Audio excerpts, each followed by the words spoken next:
Henrik, the floor is yours.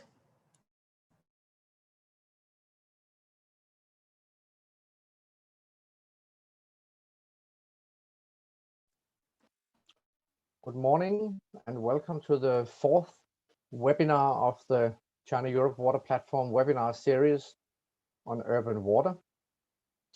Today we are going to have a very interesting program about the carbon footprint of the water sector. I will share my screen now. So.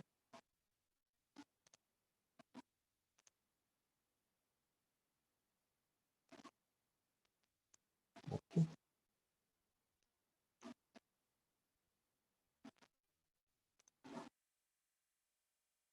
It should hopefully come to you within a second. Here it is.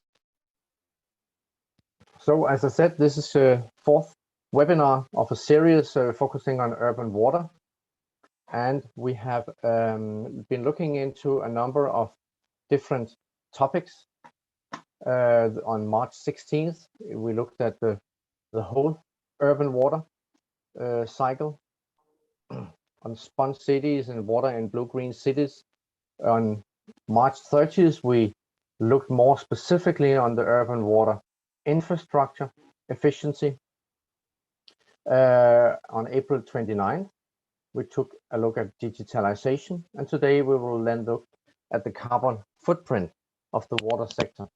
So 4 different angles on the urban water situation, but also 4 different topics which has revealed a number of similar findings. If you want to dig further into these, all the presentations, recording of the webinars, and a summary report from the previous webinars can be found at the website cwp.eu.waterurban.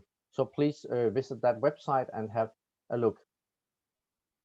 As I said, a number of main findings have been identified, and what we can say within all of these aspects is that a broad range of state-of-the-art solutions exist.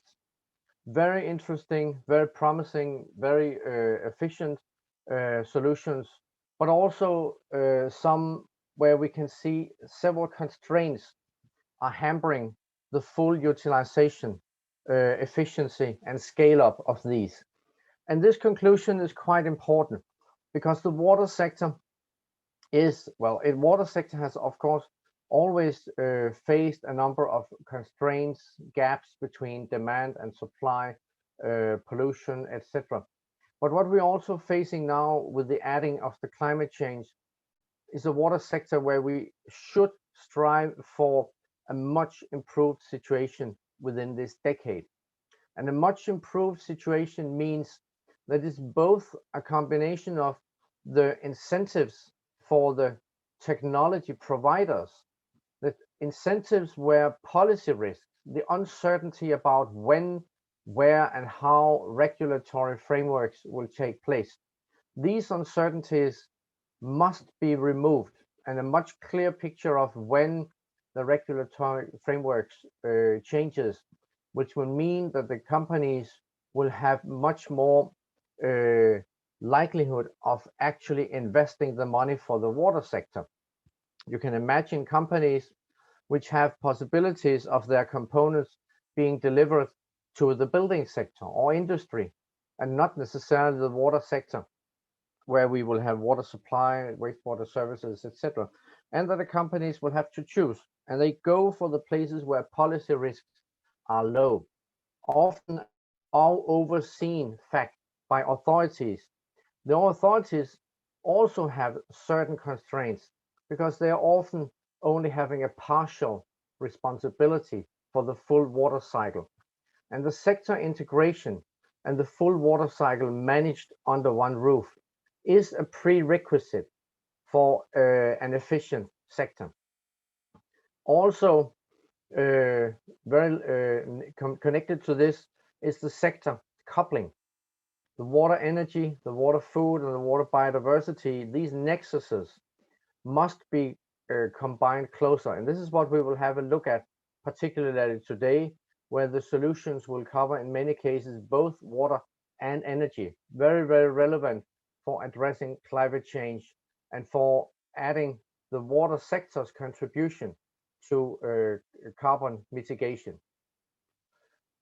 A very promising enabler is from digitalization, and personally, it's my conviction we will not see all the water sector challenges and the SDGs achieved until we get full framework for digitalization. That means data sharing, data access, data platforms, which works for a lot of stakeholders. And we will also have to see that the picture on the economic incentives, pricing, and true cost of ownership becomes much stronger.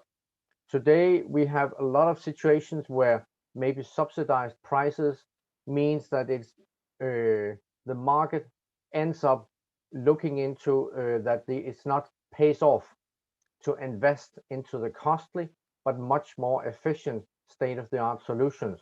And we will have to reverse this picture.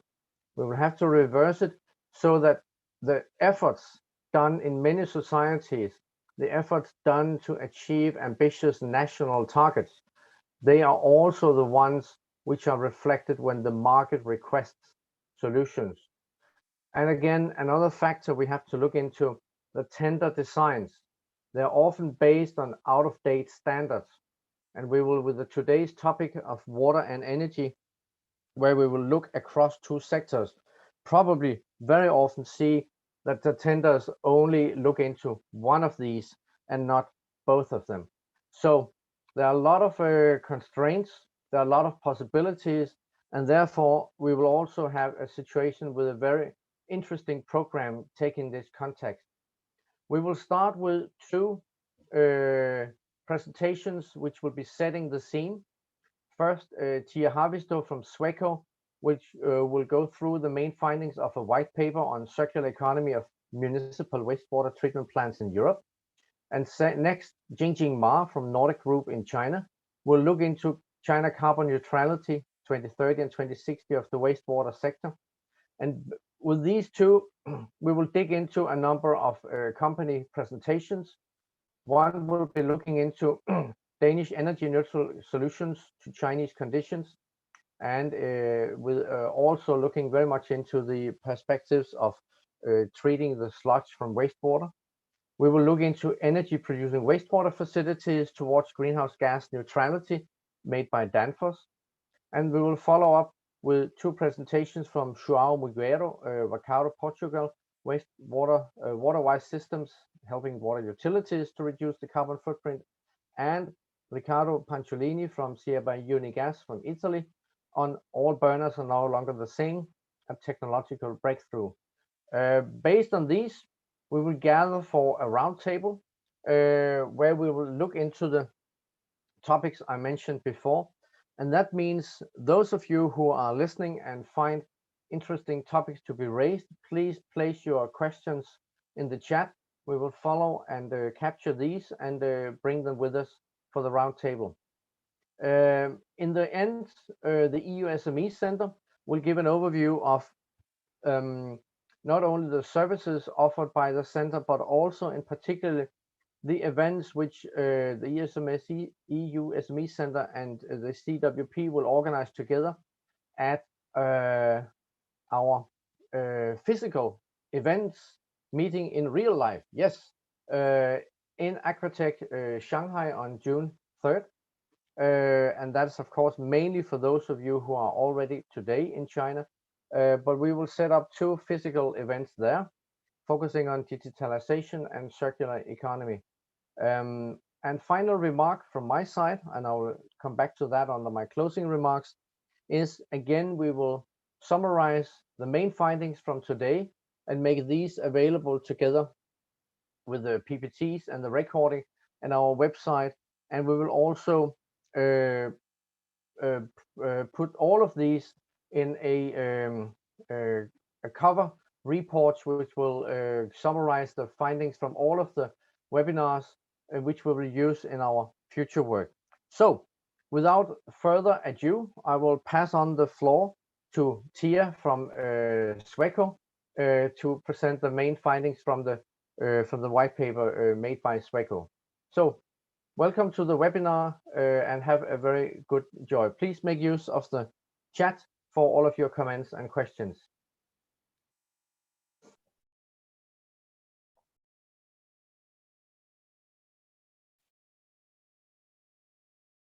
Thank you, and good morning and afternoon. I'm Tia Savolainen from a company called Sweco. I'm located in Finland, and I'm here to talk about the white paper we wrote for China Europe Water Platform. It's called Circular Economy of Municipal Wastewater Treatment Plants in Europe. But first, let me introduce Sweco to you. Sweco is Europe's leading engineering consultancy with almost 1,800 employees and a net sales worth of 2 billion euros.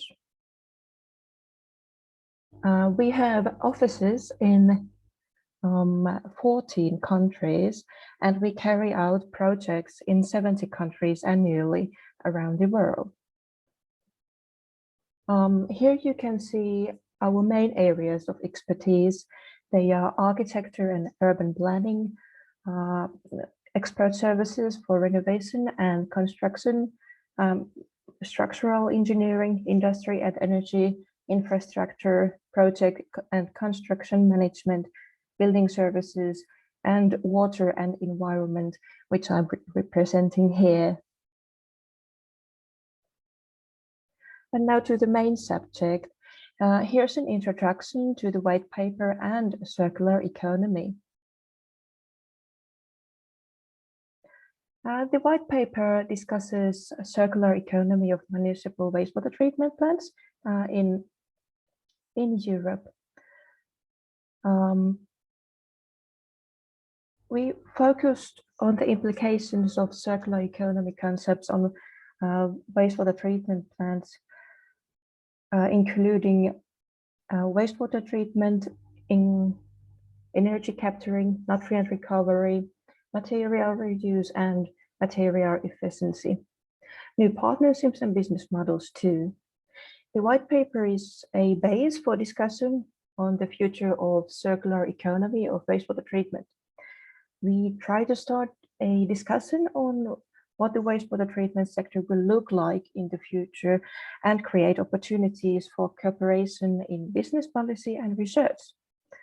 The paper includes a short overview of past developments and the current situation, with a focus on innovations and technologies which are likely to be widely applied in the future. The paper covers only Europe and considers the general situation on the continent, and it includes examples from European countries and examples of possible emerging technologies. Then a short introduction to circular economy. Well, it's a systemic approach in which the waste is minimized and life cycle value of natural resources and products is maximized. On contrary to linear take, make, and waste model, circular economy approach is based on the principle of reduce, recycle, restore, and recover, so-called 5 Rs. And many resources like energy, water, materials, data, know-how, and value creation could be circular. Water has a global natural hydrological cycle, and the circular economy of wastewater is in fact circular economy of water. And circular economy, in circular economy, water is used efficiently, minimizing its loss. Substances dissolved in the water during its use and the bound energy, they are recovered and returned to the circulation. This is achieved by using less fresh water and reusing the water upstream. because from a more concentrated wastewater, nutrients and materials can be recovered, and the wastewater treatment plants needed are smaller. After collecting the valuables from the wastewater, it can be reused as industrial or even drinking water. Energy recovered from wastewater can be used in wastewater treatment plants, and the surplus could be sold to energy networks. And now I'll tell you about the current situation of circular economy in wastewater treatment plants in Europe. First, about ecosystems and business models. Circular economy is built on business models and ecosystems where operators are interlinked. Here are some examples from Europe. Well, most of the wastewater treatment plants are owned by municipalities or public actors in Europe. In Sweden, there's a low hierarchy model in which an individual becomes a member of the company when the individual joins the water supply network. And in Netherlands, wastewater treatment plants are seen as energy and resource factories. In the Dutch model, the water authorities and their umbrella organization, the Foundation for Applied Water Research, and several knowledge institutes and many other organizations, they are joined together. They support and guide governance and circular economy. In the Nordic countries, municipalities have utilized the model of industrial and urban symbiosis, where they support each other, and also a model where multiple municipal wastewater treatment plant sludges, they are collected and processed by a private company. It is an option. And the sponge city aspect, developed and widely applied in China, has become popular in Europe. And then about energy recovery. Well, the wastewater treatment plants should be viewed as energy and resource factories, as in Netherlands, as they have a great potential. Energy capturing methods here, they include, in example, biogas plants that produce biogas from wastewater treatment, plant sludges with or without thermal hydrolysis or co-fermentation, and heat recovery from compressed air, from aeration, wastewater or effluent, and coupling of district heating or cooling from the water and wastewater networks. Anaerobic digestion as an energy source at wastewater treatment plants is getting more common every day in the Nordic countries. And heat recovery from wastewater, it is applied in Central Europe, but also in the Nordics. Here's a picture of Helsinki area's heat recovery from wastewater. In Germany, solar drying, low thermal drying, and hybrid systems are used for sludge drying. And in Netherlands, their specialty is decentralized heat recovery called radiothermy, gasless energy. Radiothermy is a technique for recovering energy from wastewater from the sewage system via heat exchangers. And then about resource recovery and efficiency. Here are some examples of resources that are recovered from European wastewaters. They are nutrients such as phosphorus and nitrogen, and they are used in agriculture. Metals, carbon dioxide, alginate, as in this picture, proteins, and also cellulose. And of course, water can be reused. And then to the future. Here I'll present you some future scenarios that were created during workshop with Sweco's European specialists. Here are examples of subgroups of future technologies that we were they were noted in the workshop. I could make some examples from here, such as, well, of course, reuse of water, new power solutions, integrated and new approaches, and also climate change, advanced wastewater treatment, decentralization, modeling, also source separation and new ecosystems, scalable technology, and also process optimization. And here are the conclusions of the white paper. So there are currently several projects in Europe that seek to develop the circular economy through holistic ecosystem thinking and cooperation. As primary sources become scarcer, resource utilization from wastewater has become an increasingly profitable option. Water reuse and recycling are important, especially in countries where freshwater resources are scarce. In Europe, developments will continue in the future. New holistic communities will be formed to recycle energy and resources instead of wastewater treatment. The wastewater treatment plants are seen as energy and resource factories. Technologies for implementing these exist in Europe already, and now mind chains and holistic concepts for their management and best use will be required. And the future of the circular economy in Europe is not possible without digitalization and artificial intelligence. In the future, artificial intelligence will use the process and environmental parameters to predict how the processes of a wastewater treatment plant should be run in order to control the predicted event in the coming days in the future. In the future, Europe can offer China concept and package solutions focused on holistic management, where the result is better than the sum of its parts. The new big cities offer huge opportunities for the introduction of a holistic and controlled circular economy system. Thank you for listening. This was my presentation. Thank you, Tia. I actually have two questions for you now. One of them is, you mentioned that in Netherlands, the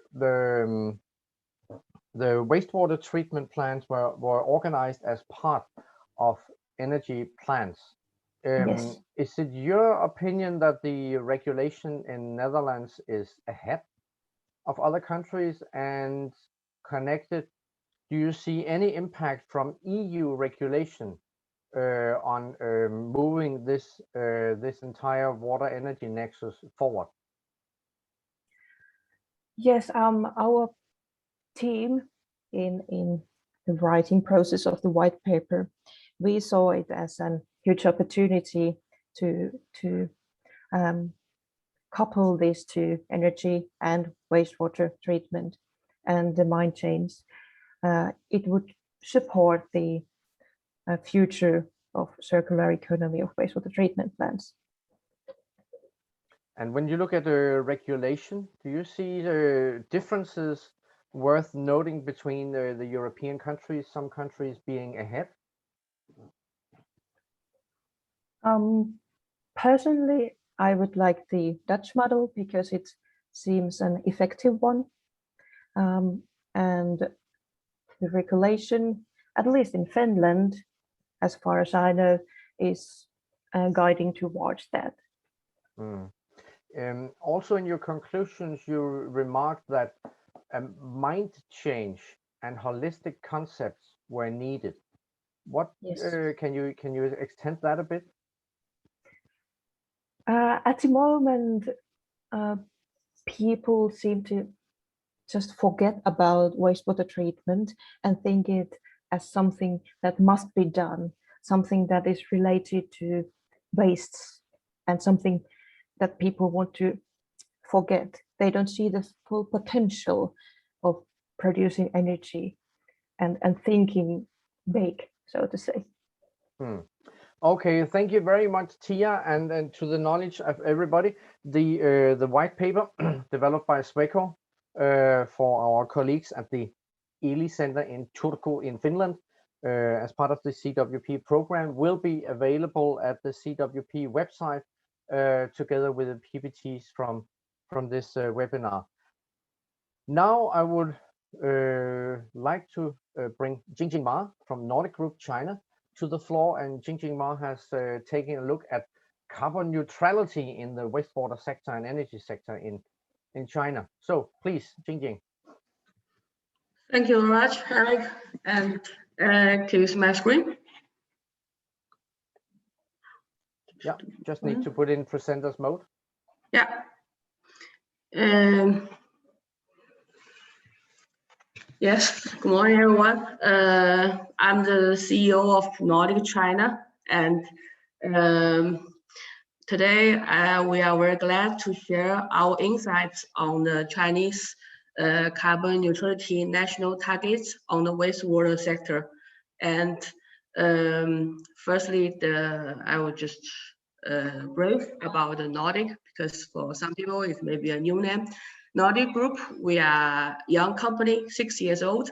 We are 50 staffs right now in Denmark, in China, in Beijing, and we provide strategic advice to the government, city mayors from the master plan, conceptual master plan, and sustainable buildings, and also the wastewater solutions based on the Danish technologies mostly. Today, I'm going to brief about the Chinese latest national target on the maybe all of you have been heard the carbon peaking and the carbon neutrality 2030 and 2060 target. And we are going to sharing about the last 10 years Chinese water sectors, about the carbon footprint, and we're going to elaborate on the potential on the urban wastewater industries technologies in China, and also the opportunities for Danish technology suppliers. And then lastly, we are going to also sharing our insights on from the wastewater treatment plant concept to the energy recovering plant for China as overall trends as well. For the Chinese last 20 years, we have been also working intensively on the international UN framework on the climate change. And last September, our president Xi Jinping has been officially announced Chinese national target to achieve the carbon neutrality. And also we have been doubled our non-fossil fuel primary energy consumption, and also tripled our national forest stock volumes by 2030 on the carbon sink strategy. And lastly, also our wind and solar power has been doubled since the latest version announced in 2015.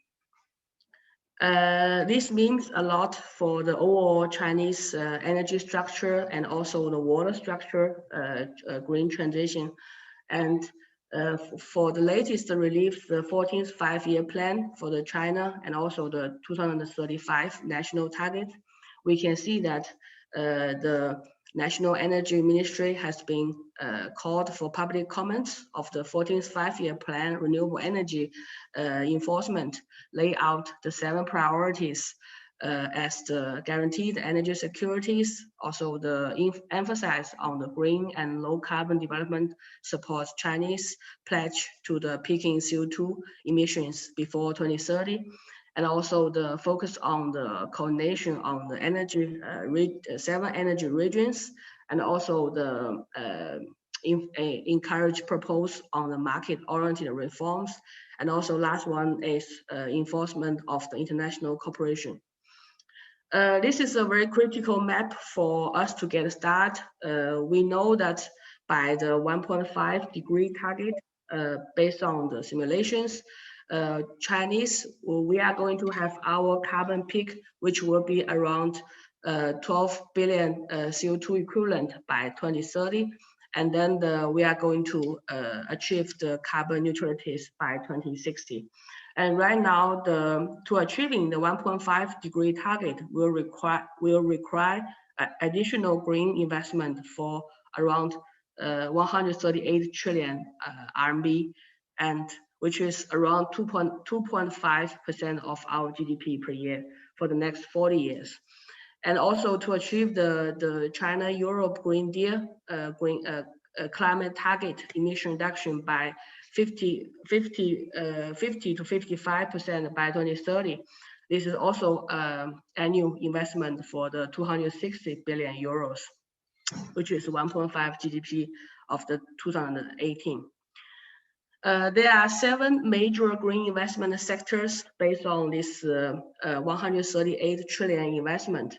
And as we can see here, they are from the renewable energy utilization to the end consumption side electrification, to the zero carbon power technology and energy storage, hydrogen, energy efficiency, and digitization. So today we are going to focus on this 11 trillion RMB market on energy efficiency. That's mostly what is wastewater sector covers the potential for the upgrading of the existing infrastructure. Something about the Chinese wastewater sector's carbon footprint. Based on the WRI, the greenhouse gas emission protocols, we can see that mostly the 2 direct and indirect emissions from the wastewater process, from the wastewater inlet, from the treatment process emissions, and also the sludge treatment emissions. And also like the leakages from the wastewater transmission, and also like the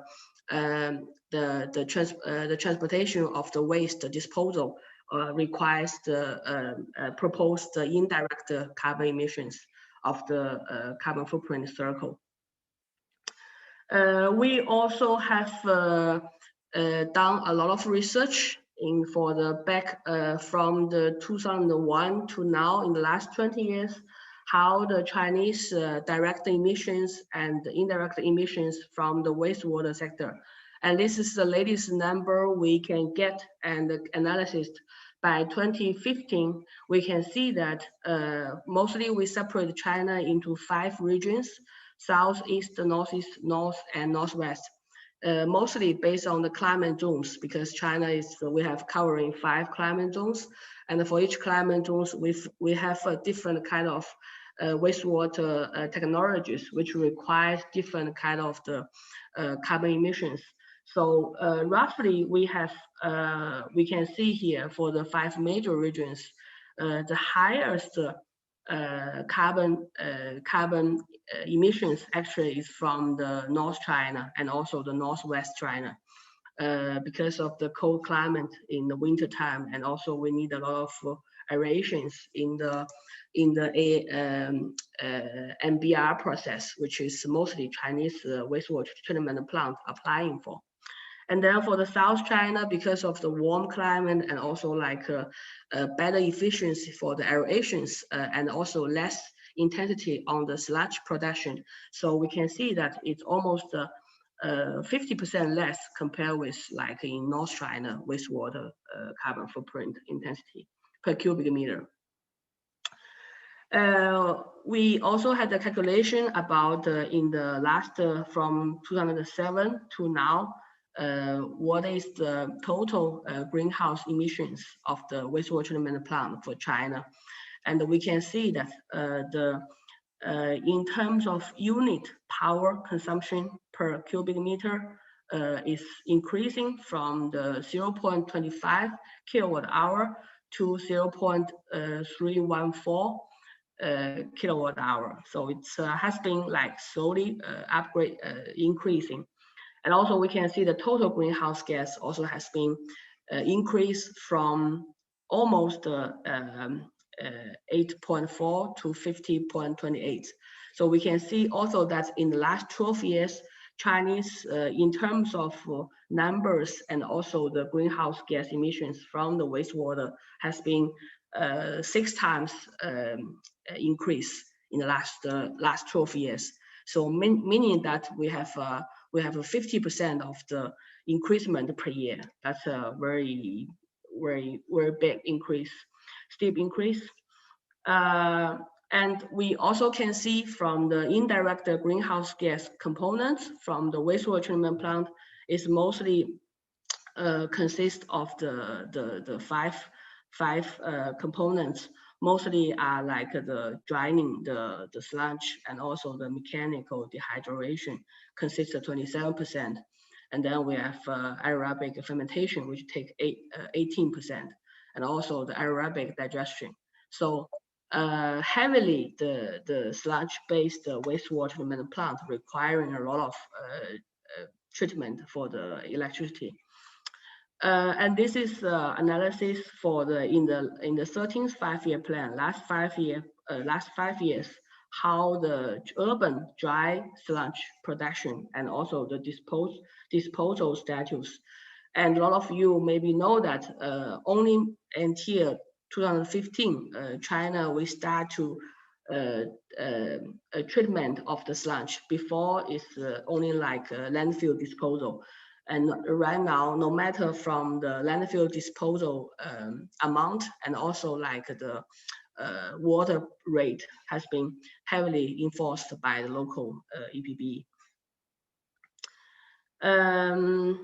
This is the trend for the wastewater sector in the last 10 years, and we can also say mostly in the urban sector there is a huge growth from the 2010 to the 2020, and we also can find that actually Chinese urban wastewater infrastructure investment has been heavily under the Chinese national water policies, as we can see here. When there is a state-owned policy encourage the water sector, then we have a huge growth on the urban wastewater treatment investment. And this is the power consumption analysis based on the different regions. We also have analysis from the Sichuan province has the highest amount of the wastewater treatment plants, and like the Shanghai has the lowest one. But mostly China, we have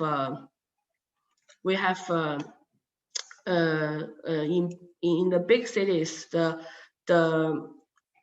10,000 wastewater treatment plant, they got the water discharge permit, and 97% of these 10,000 they have to release their pollutant amount and also the emissions concentration of their discharge.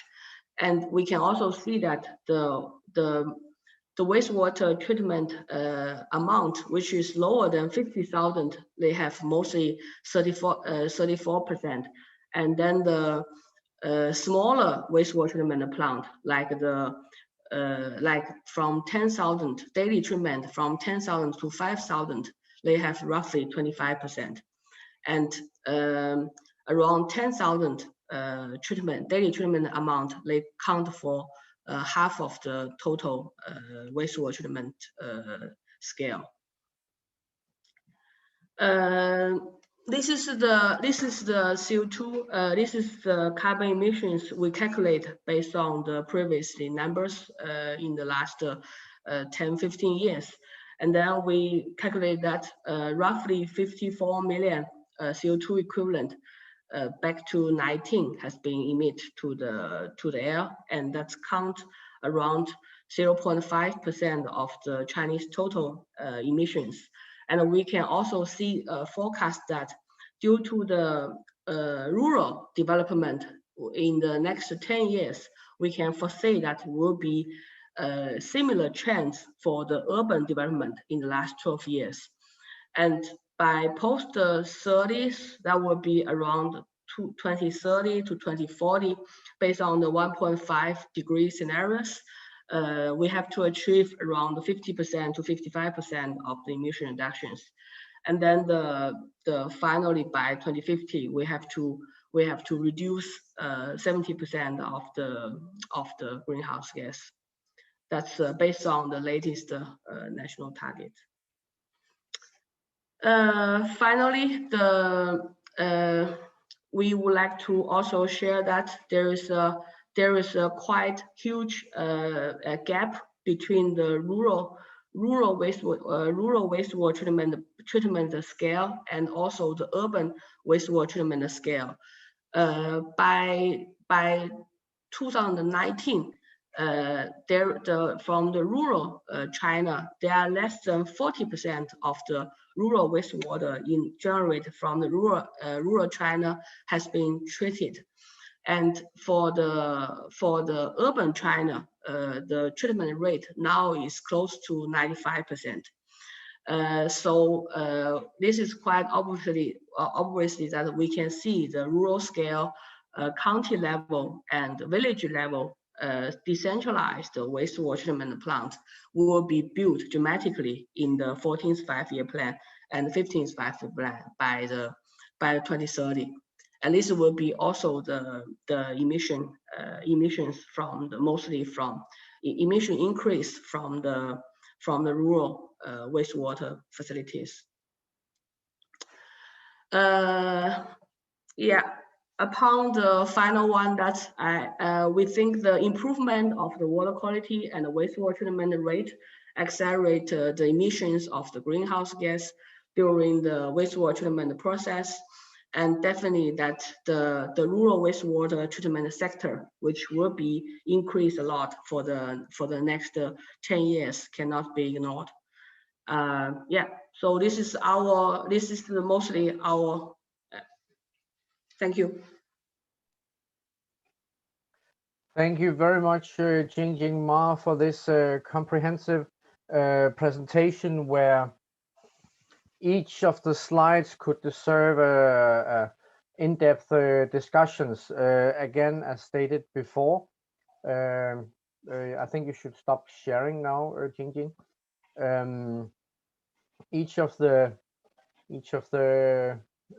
This report will be also available at the website afterwards. Just one question, Jingjing.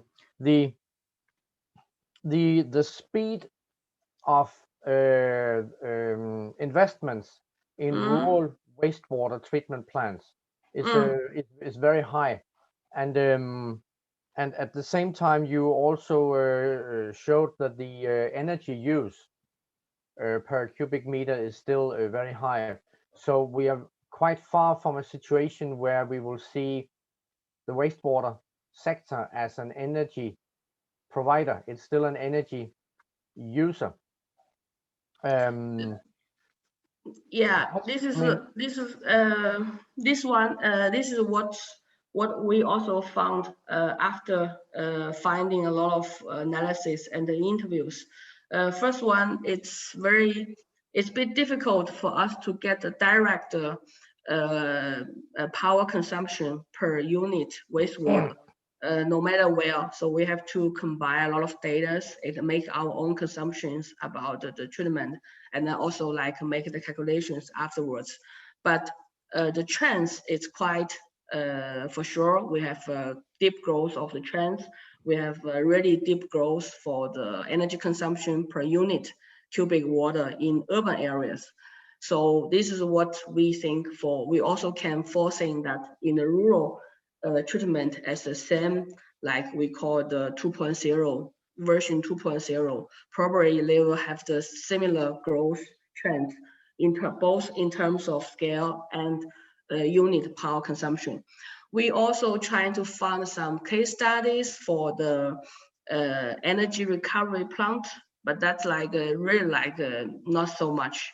So that's why we can't say that this has become a trend yet.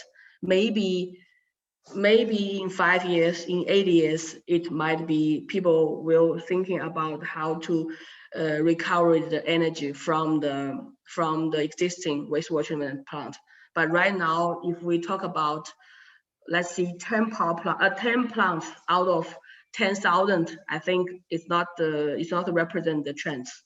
Yeah, but I think this is because Europe is doing that in the last 20, 15 years. So we can see this is a beneficiary. but it takes time, I think, to see the change. Yeah. Yeah. Okay, Jingjing, we will come back to you and your findings when we get to the roundtable discussions in the end. So thank you very much for your comprehensive presentation. As always, a pleasure. Now I would like to pass on the floor to Jingchuan Lu from the Danish Export Association, who will be talking also about his organization's efforts to try to promote state-of-the-art solutions. Please, Jingchuan Lu.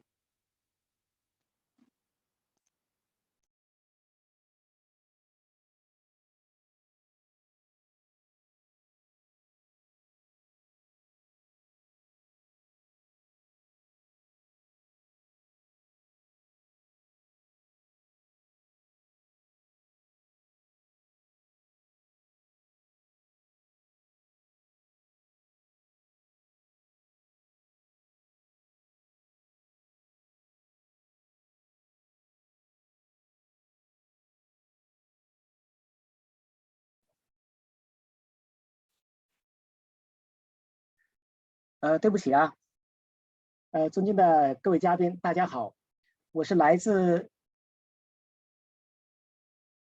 丹麦出口协会的吕清泉。我今天向大家报告的题目是如何使丹麦的能源综合解决方案适合中国的国情。我的报告分2部分，我将首先介绍丹麦污水厂能源综合解决方案，然后介绍我们丹麦出口协会为促进中丹2国在该领域的合作正在进行的工作。丹麦的污水处理技术非常先进，丹麦基本上实现了污水处理的智慧化管控。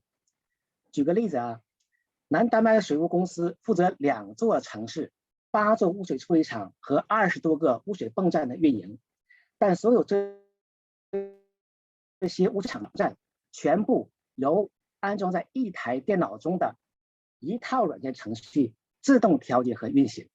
这1名员工在上班时间来负责排除来自设备的故障预警，全部污水厂的设备和泵站的设备都实现了智能控制。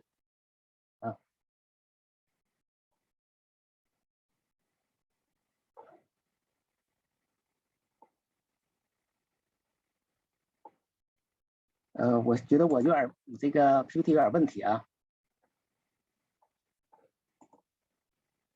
我怎么看不到我的第4页？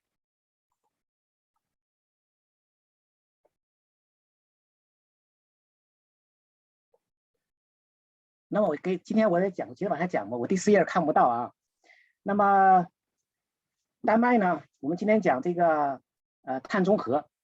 丹麦在巴黎协议之后制定了本国的气候行动计划，有了自己的3050气候目标，是能源综合和气候综合的重要组成部分据我们出口协会调查的结果呢，丹麦至少有8座污水厂实现了能源综合，而根据丹麦给排水协会的统计呢，丹麦共有74座污水处理厂有污泥的厌氧消化，他们的平均能源自给率呢已经达到了91.7%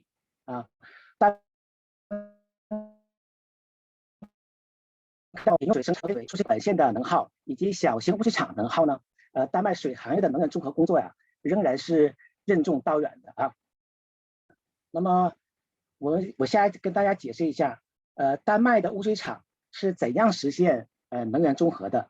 在这里我还拿丹麦的一个污水厂叫埃比米勒污水厂向大家分享一下。这座污水厂呢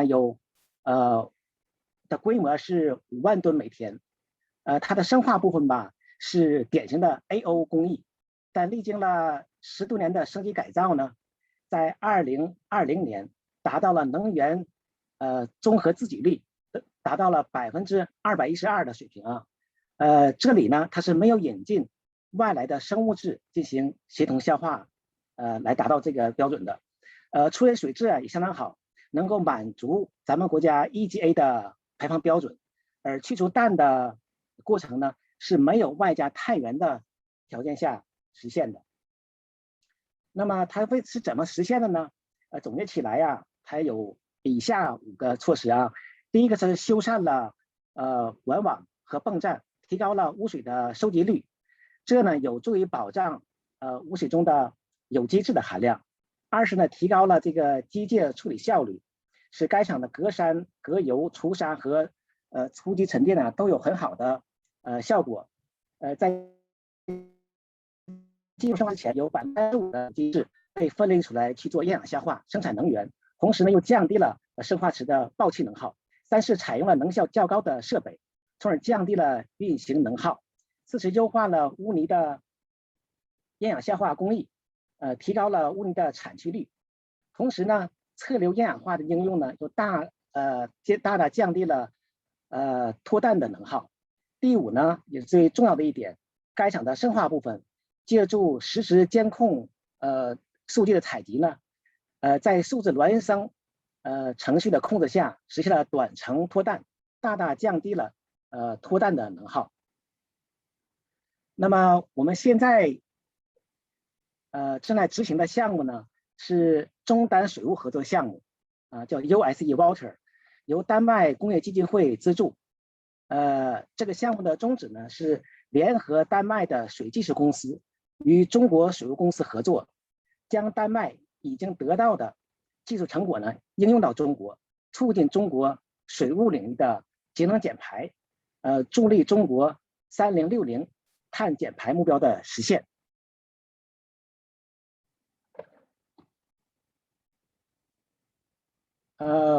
但我们也知道啊，这个中国污水厂的水质、工艺路线和处理规模啊，可能跟丹麦的会有很大的不同啊。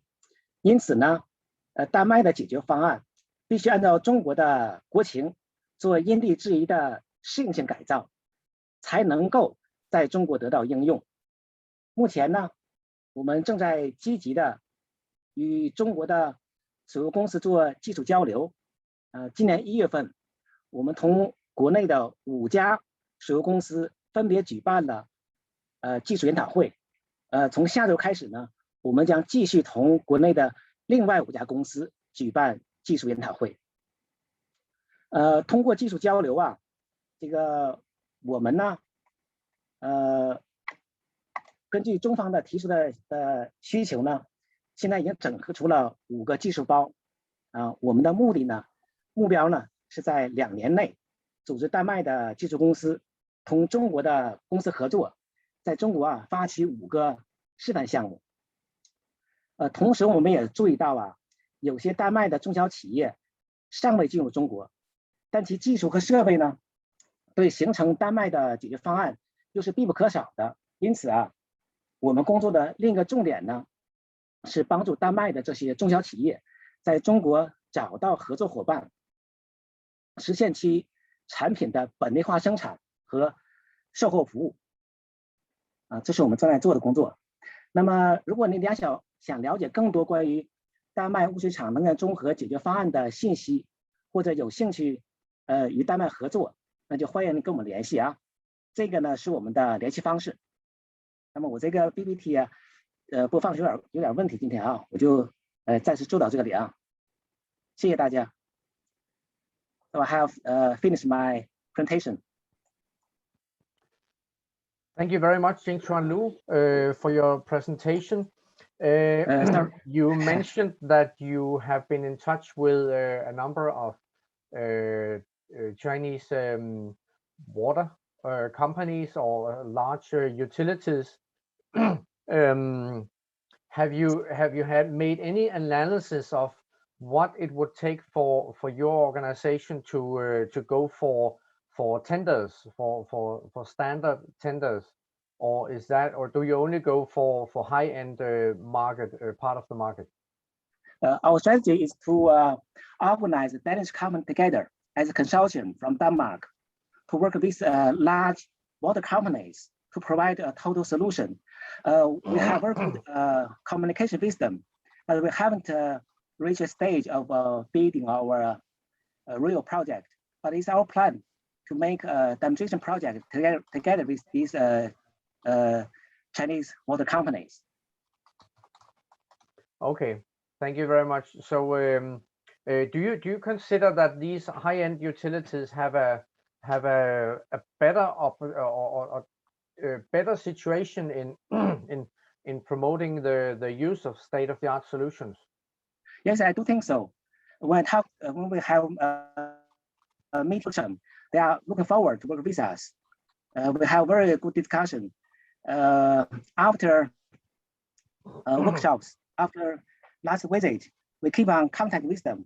We are about to visit them again in next week in Beijing, Shanghai, and Shenzhen. Okay, good luck with your efforts. I think your efforts is an illustration of how much organizational capacity it takes to actually promote the entrance of particularly small medium enterprises into coming from Europe into a market as the Chinese. It really takes a strong organization backing these efforts. So good luck with that, Jingchuan Lu. Thank you very much. Thank you. Okay. Thank you. Bye bye. Bye. And now I would like to pass on the floor to Mads Warming from Danfoss company. Mads, please take the floor. Yep, thank you. Somebody open so I can get the camera on.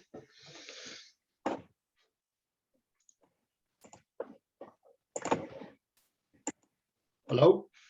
Hello, how can I close my share of screen? Just the red button. Yes, it's done now.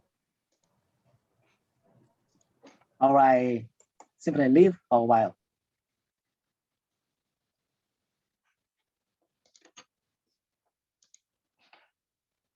I can still not get access.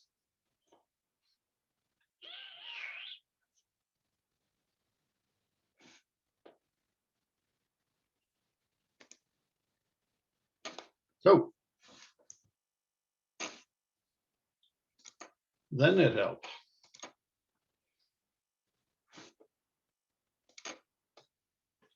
Can you see my screen? Yes. Super. Yes, and thank you for the invitation to make a short speech here. I will try to keep it within the 8 minutes, which Henrik is looking for. And what I will talk about is ND producing wastewater facilities and also the journey towards greenhouse gas neutrality. And it's on purpose not carbon neutrality, because that's not the same. It's about greenhouse gases as such. I'm coming from the company Danfoss, and will only spend one slide, very shortly talk a little bit about who is Danfoss. Major company represented globally, but with headquarters in Denmark, around about 28,000 people. And of these 28,000, if I recall right, the latest figure is around about 5,000 people in China, which you'll see in the mid picture here, one of the Chinese factories we have there. So an international company. And without diving too much or spending too much time on that, one of the divisions at Danfoss is doing what we are calling variable speed drives, which basically is an electronic unit, which means that you can begin to regulate on motors, on blowers and mixers, and all the equipment you have on the water in the water industry. And the reason that it is so important to have that capability, controllability, is basically that exactly the water industry is different to more or less all industries in the way that the load on the facilities is jumping up and down during 24 hours, as are down on 10-20% during nighttime and at peak in the morning and the afternoon. Therefore, it means so much whether you have the capability to regulate or not. I will again not deep dive into a variable speed drive, but one of the few things adding that type of equipment, you'll get this controllability. But besides that, you'll get a tremendous lot of energy saving just reducing the speed on a pump with 20% will offer you a typical 45% energy saving. So there's something to gain. But there's a lot more to the story than that. So that was enough about Danfoss.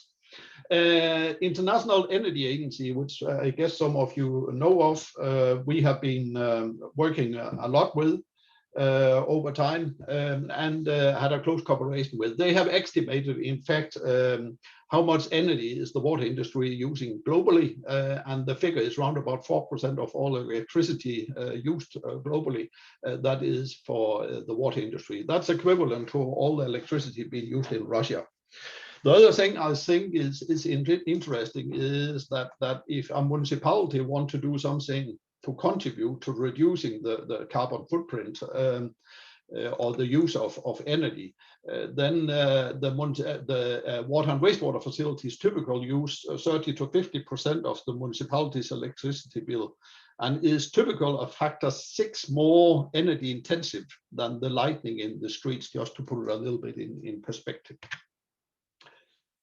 In 2018, IEA also looked into the new SDG goals, and the new SDG goals is aiming at that we globally should go from 20% of the wastewater being treated to up to 60% within 2030.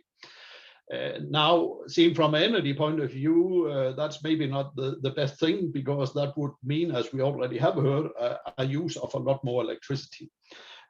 What they then also tried to investigate was that, yes, that's true, but what now if we do it a little bit more clever? And the way they looked at it was that they were visiting the case I will show you, which is Aarhus Water, and looking at that if everybody operated their wastewater facility the way they do in Aarhus, what would the difference then be?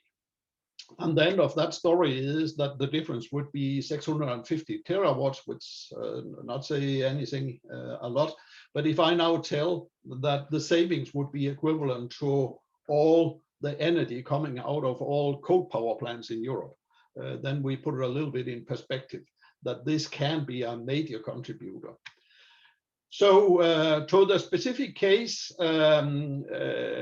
where we go 5 years back, where the Mercedes-Benz era covering 200,000 people, I guess it was the first place on the planet where we both have water supply to 200,000 people and wastewater treatment basically without using energy or being in an energy neutral case. And what is super important is there's not used any wind, solar, heat pumps, sludge from other facilities, anything from the food industry. There's no sludge burning, there's nothing. There's basically just household wastewater, no tricks, but advanced control of the facility. So the good thing about that is that because of that, it's possible to copy what have been done. If we look at the data where we have 2016, 2018, I can tell that the 2020 figures is looking a little bit better than the 2008. We have not got them totally confirmed yet, but it's in the same ball game. So let me very fast run through. They spent 3.2 million on supplying drinking water, 0.8 on wastewater transport. They spent 3.2 million kilowatts on treating the wastewater, and you can see the level in the effluent here. So totally 7.2. They were able to generate 4.8 million in electricity production, 2.6 million surplus of heat.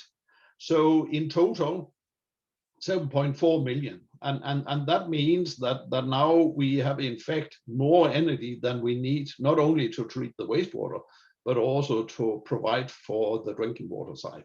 And that means that when that facility was up peaking, it was producing 234% of energy. If you cannot use the heat, which is the case some places, then at least you can use the electricity, and which is up to 150% here. What I also think is super important to understand is that this is not a new facility. It's an old facility. It's a 30, 40 years old facility. So it has nothing to do with that you have to rebuild the whole thing or build a completely new. It is a little bit back to what Henrik said in his introduction. It's a question about digitalization. It's a question about optimizing the facility. So it's a very traditional activated sludge treatment plants. There's not a lot of special things on it. The digester is the same as we normally see. There's a little bit on reject water. I'll come back to that, but else not. What have they basically done? They have installed a tremendous lot of sensors which you normally not see, and they also trust the sensors to a level that they let the computer control everything. And there's a trick to how you can get into that position, which we maybe can take at another time. The other thing is that there is variable speed drive on everything which can move, so they have full controllability. They are looking very much into what we call carbon harvesting. That means to take really the energy out in the primary sedimentation. They of course use highly efficient components.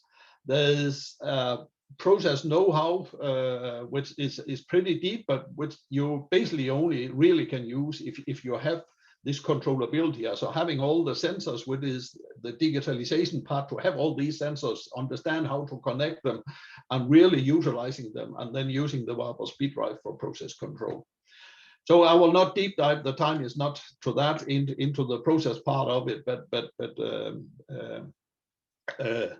we can do that again if somebody have interest in it. Then of course combined heat and power installation, so that you both out of the digested gas get both electricity and heat.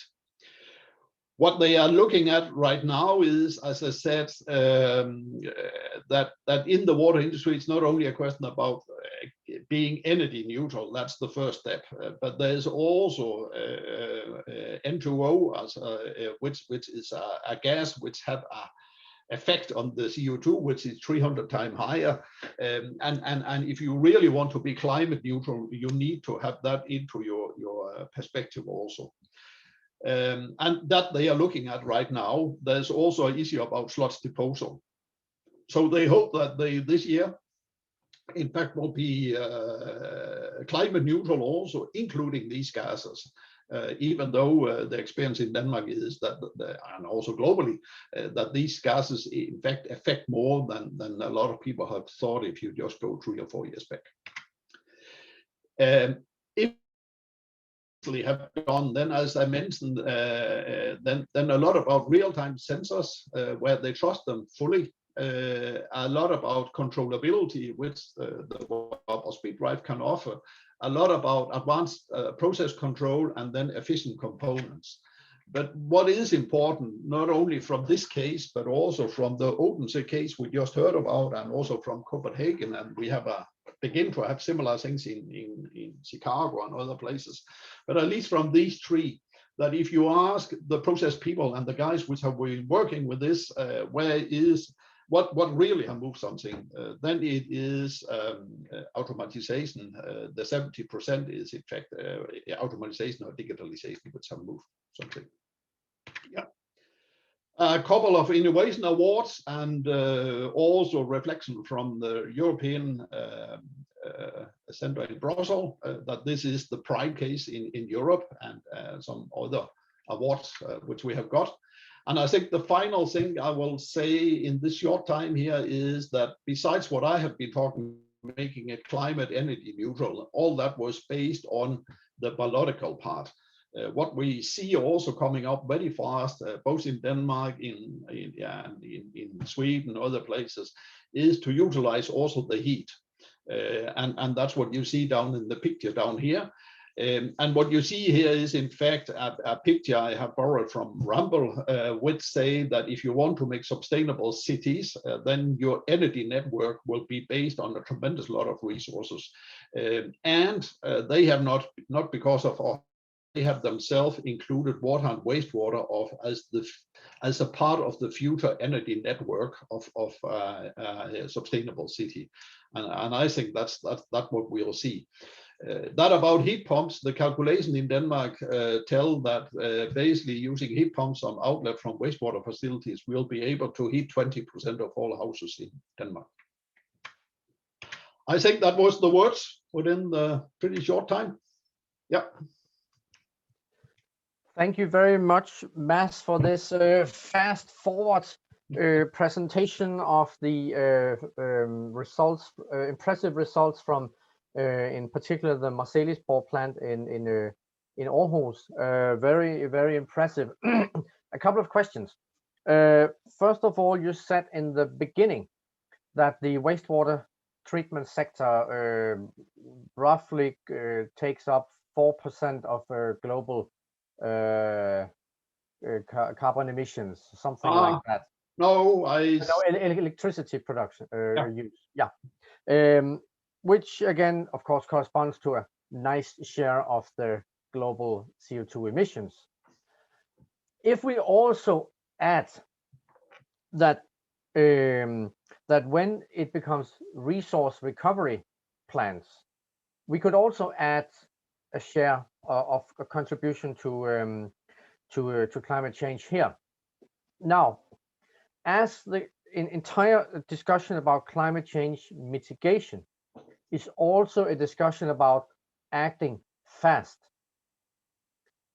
how would you place the water and the wastewater sector in line with other possibilities for achieving CO2 mitigation? Are we among the sectors who could actually deliver very fast if we wanted to, or are we the ones who might only get the results further down the road? And I'm particularly placed this question, of course, with an intention, because you also said that the wastewater treatment plant where the result was derived from was not a new one. It was actually an old one, but based on a huge improvement of management and operations. So it's a leading question. Over to you. It is a leading question. So I think if you take it from a technology point of view, and I think you also said that in the introduction, what this show is that the technology is there, we know what to do and how to do it. Having said that, we also have to, whether it sounds a little bit rude, to accept that the water sector is a monopolistic sector. So if there's no regulation, then there's not always the needed pressure on doing something, and that's what we see. As we have dealt a lot with the US, we have dealt a lot with a lot of countries around the globe, and there's a high interest, but the implementation rate is not really there. And I think, and you probably also know, that the Danish government now have set the goal that in 2030 the whole Danish water sector, both water supply, wastewater, small plants, big plants, have to be complete energy and carbon neutral. And the purpose of that is, in fact, that I think it's right that the government have to set these ambitions. That can then be done in different ways, and we can. The good thing is that we can see that Brussels is picking up. So in the revision of the wastewater directive, they are beginning to discuss now that the task is not only to treat water. Of course, that's the most important task.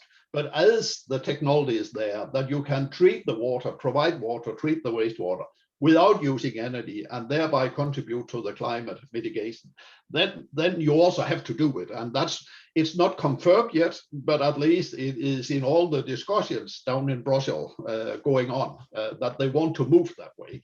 And I think that is, to coming back to your leading question, that is in fact what will move it forward. Of course, there will be a few utilities here and there which have a management who really want to be in front and so on, and that's fine, and they will do. But if we want really to contribute, then I think it's Brussels and that type of things which will move.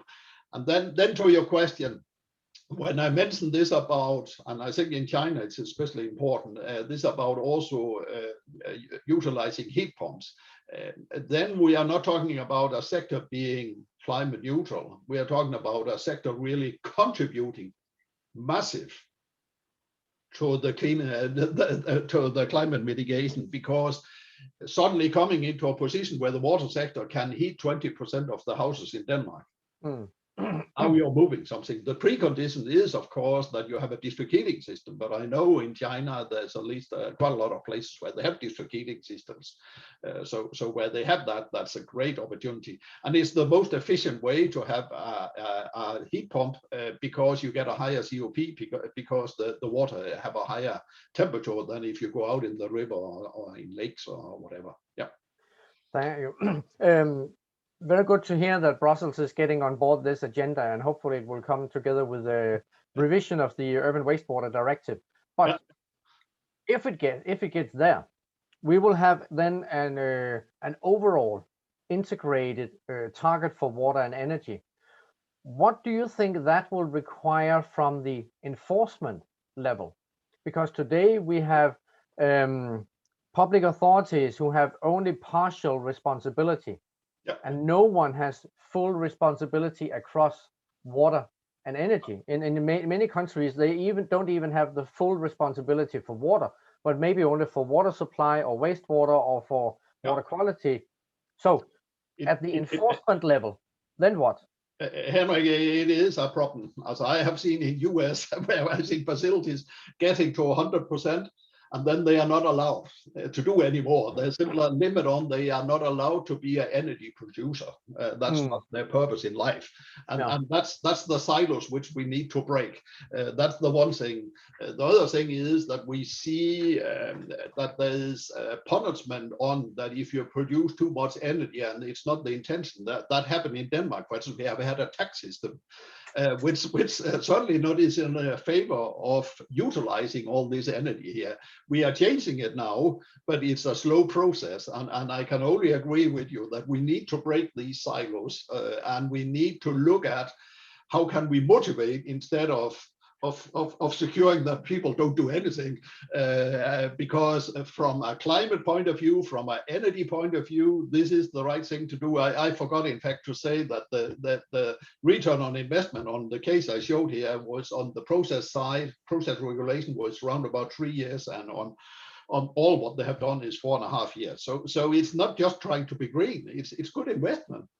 And here you almost opened the door for the key premise that the pricing has to be right in order to promote these solutions, and the fencing of the economy of the utility has to be in a place where they actually keep the benefit, so that if they make savings, these savings don't go away from the utility, because then they don't have the incentives either. But like what I think is super important is that you're right in these points, but they don't need to have government money to do it. It is in itself a good investment.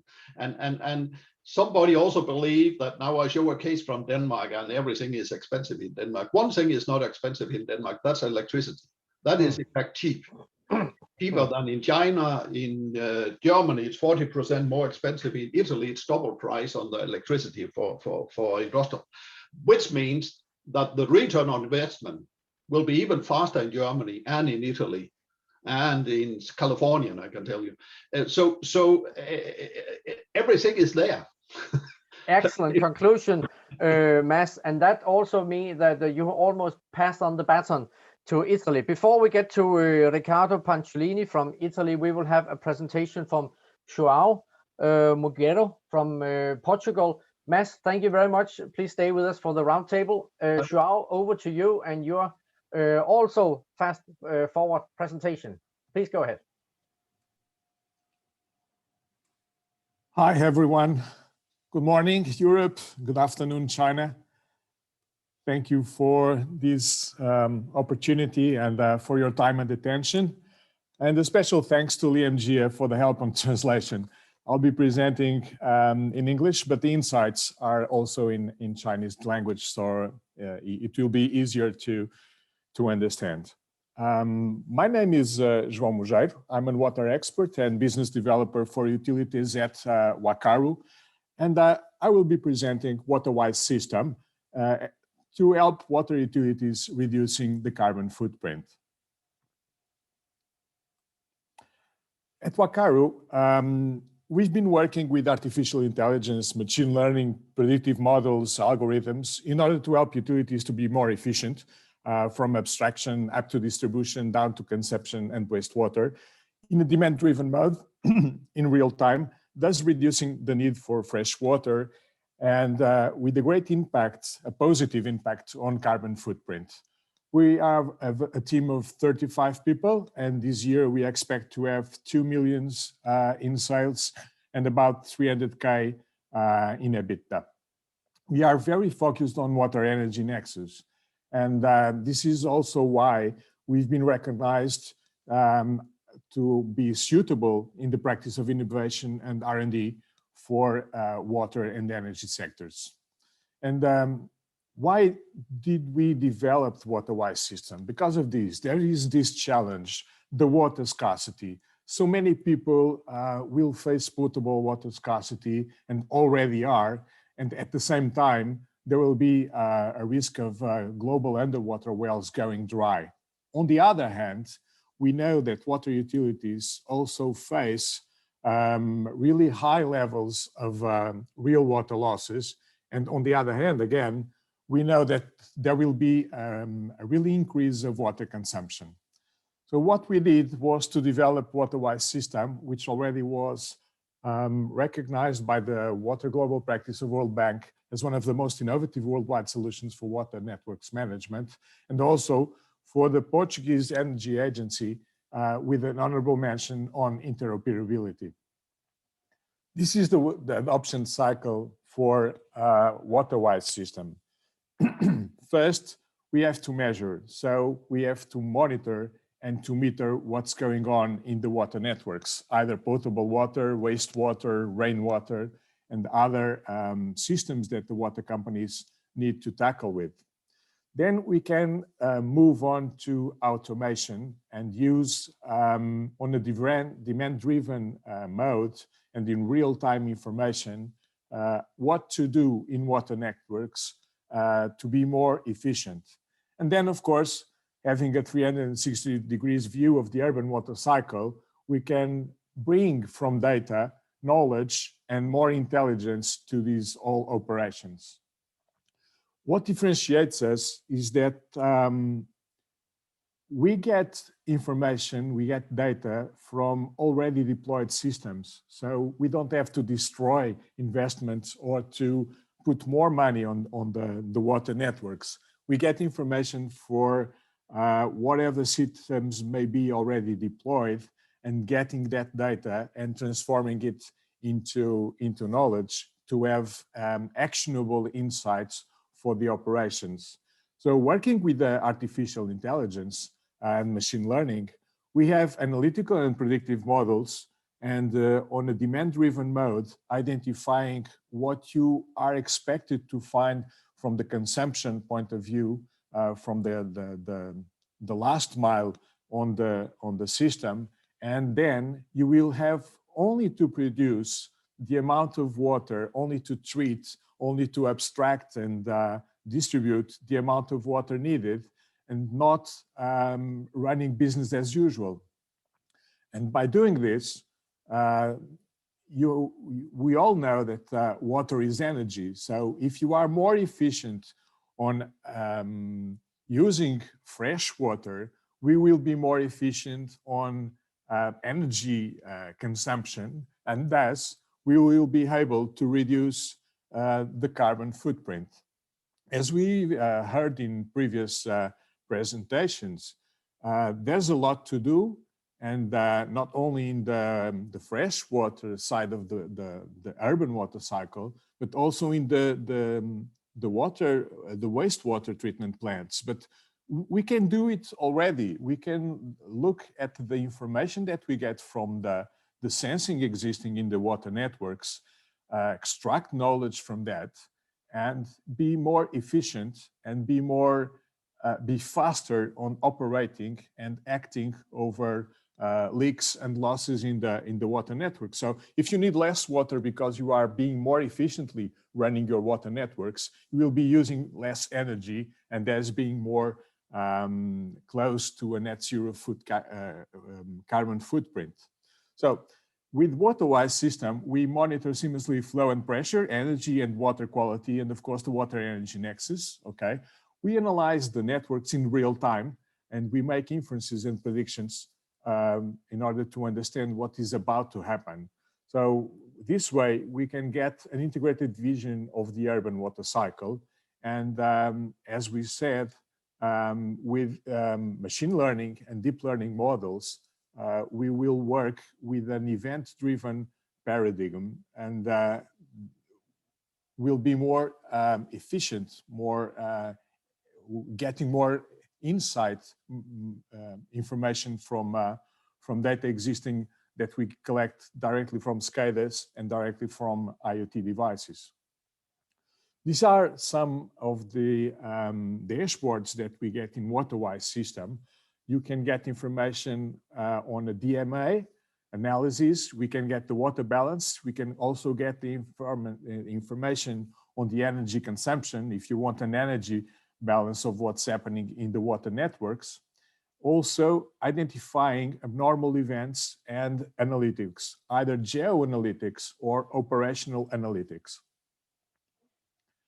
And as I was saying, water is energy. So if you reduce water losses, you reduce the need for water, we will be also reducing the energy consumption and thus reducing carbon.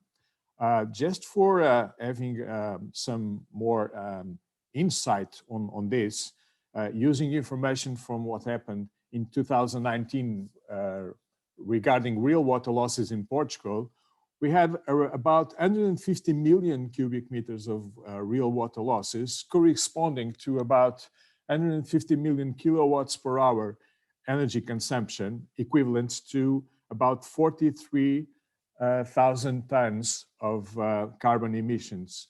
So we really have to tackle this challenge of, from one side, you have water scarcity, from the other side, you have water wastage, you have increasing needs for water, and we have increasing needs for reducing carbon. So we really have to work on reducing water losses. And for that, you need to understand better what's happening in your urban water cycle.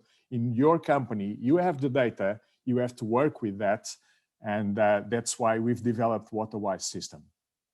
Thank you so much for your attention. Thank you very much, João. I'm a huge fan of these integrated system approaches as you presented here. Thank you.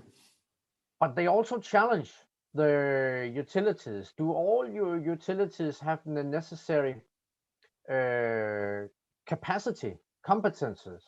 Do we have enough people who can actually deal with these type of systems and managerial setup? Well, that's a good question. Actually, we know that around the world, and each country have different levels of maturity for each type of water companies. You have private operators, you have public operators, you have small operators, bigger operators, you have more digitalized water networks in some places than in others. But what I can say is that it's worth doing, okay? Because sometimes we are looking about building or preparing a new dam to abstract water from nature when you are not working on the other side of the network. Am I being efficient running it? What's the level of the real water losses that I have? So you just have to, install flow meters, pressure sensors, information that you are getting from the network today. You are not working with it. And sometimes you don't have data. Sometimes you have millions of data that you can work with. So you must use systems. Today, please use artificial intelligence-based systems to extract knowledge from this information. In fact, in Portugal, for instance, you have small water municipalities, small municipalities running water networks. They have around 2,500 customers or 5,000 customers. So it's really small.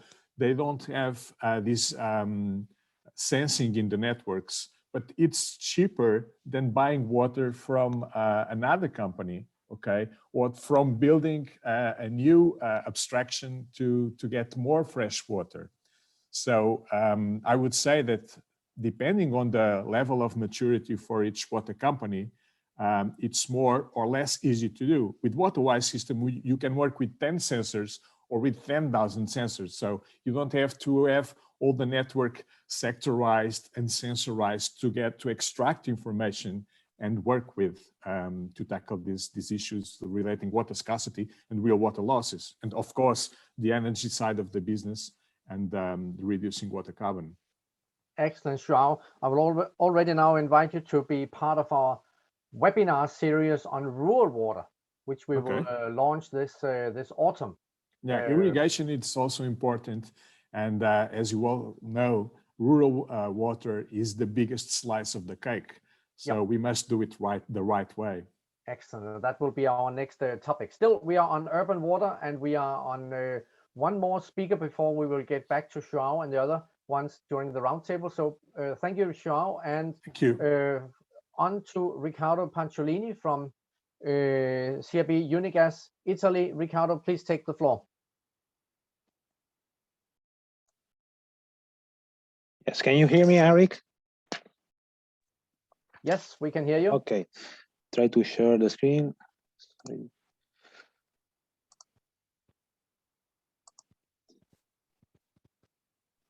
And it's there. Go ahead. Okay, thank you.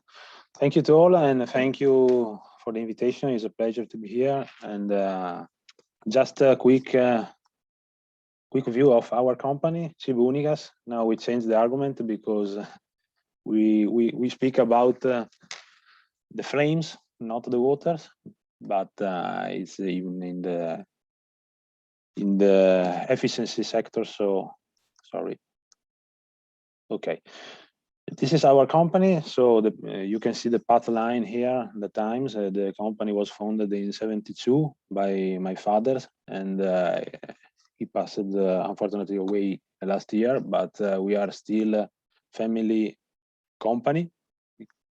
And yes, you see the changing on the name, but our focus was at the beginning and still now the burners. So we are burner makers, and we're working all over the world. And you can see here the path line of time, and we just to simplify how was our development about the emission. We are speaking about the NOx level. That is one of the most important argument in these recent times. So we started with the high value 150 milligrams per kilowatt hour, and now we are less than 30. So in the last times, in the recent times, we have big opportunity in China market, especially to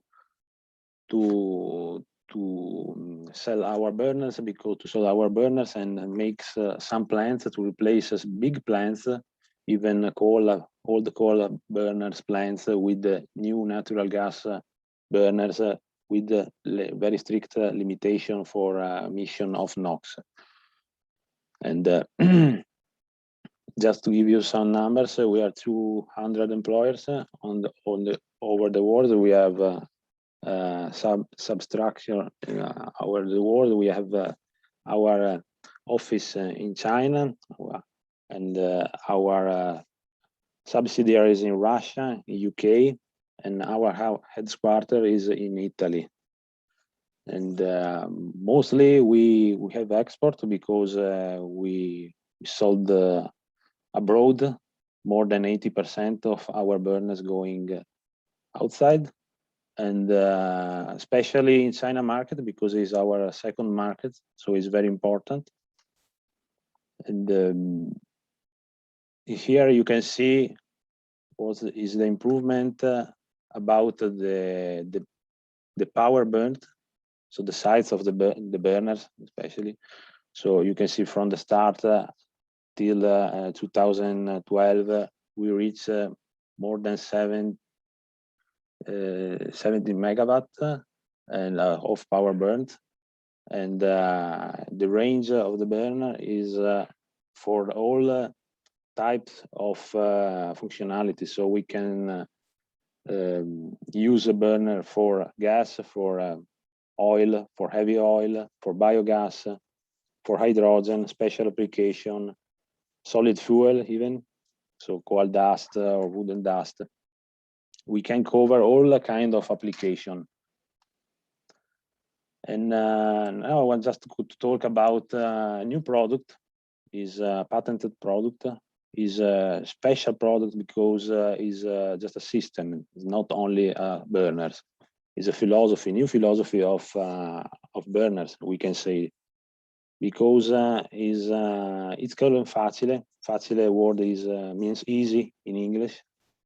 Facile Italian word, because is a system that can auto-regulate itself on the plant, and it can keep the maximum efficiency of combustion during the operation without changing something on the plant, because at the moment the technology can make it easy if you take some control, electronic control, but you have to use the O2 trim control from the chimney, for example. You have to use complicated system, expensive system.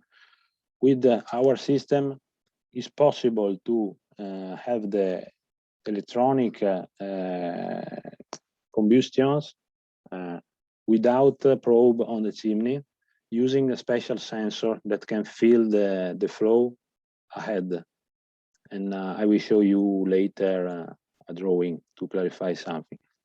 So doesn't matter which is the plant, where is the plant, if it's higher level or if it's a sea level. So if changing some environmental conditions, for example, the pressure of air, the temperature of air, the pressure of gas, because it can auto-adapt itself on the plant and recognize all the difference, and can auto-adjust itself to make the best combustions at the first ignition, and to keep it along on the seasonal changing.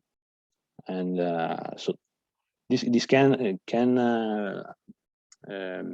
save a lot of CO2 at the end, and can save a lot of consumptions in terms of electricity and gas consumptions. And very smart function is this, for example. So the system can make what the technician have to make on the plant when they make the commissioning of the burner. So it's just enough for the technician to see what's happening on the plant, to supervise the system till it finish the calibration setting, and the calibration setting during around 10 minutes. In this 10 minutes, the system can auto-adapt itself the position of the actuators of gas and air to create the best performance curve ratio between air and gas, and with the best performance at the emissions. It means the emission levels on the chimney, without a probe, without a closed chain control. How is possible to do it? Because there are some flow curve inside of the memory of the device, the mind of the control, that we made here in our lab for each model.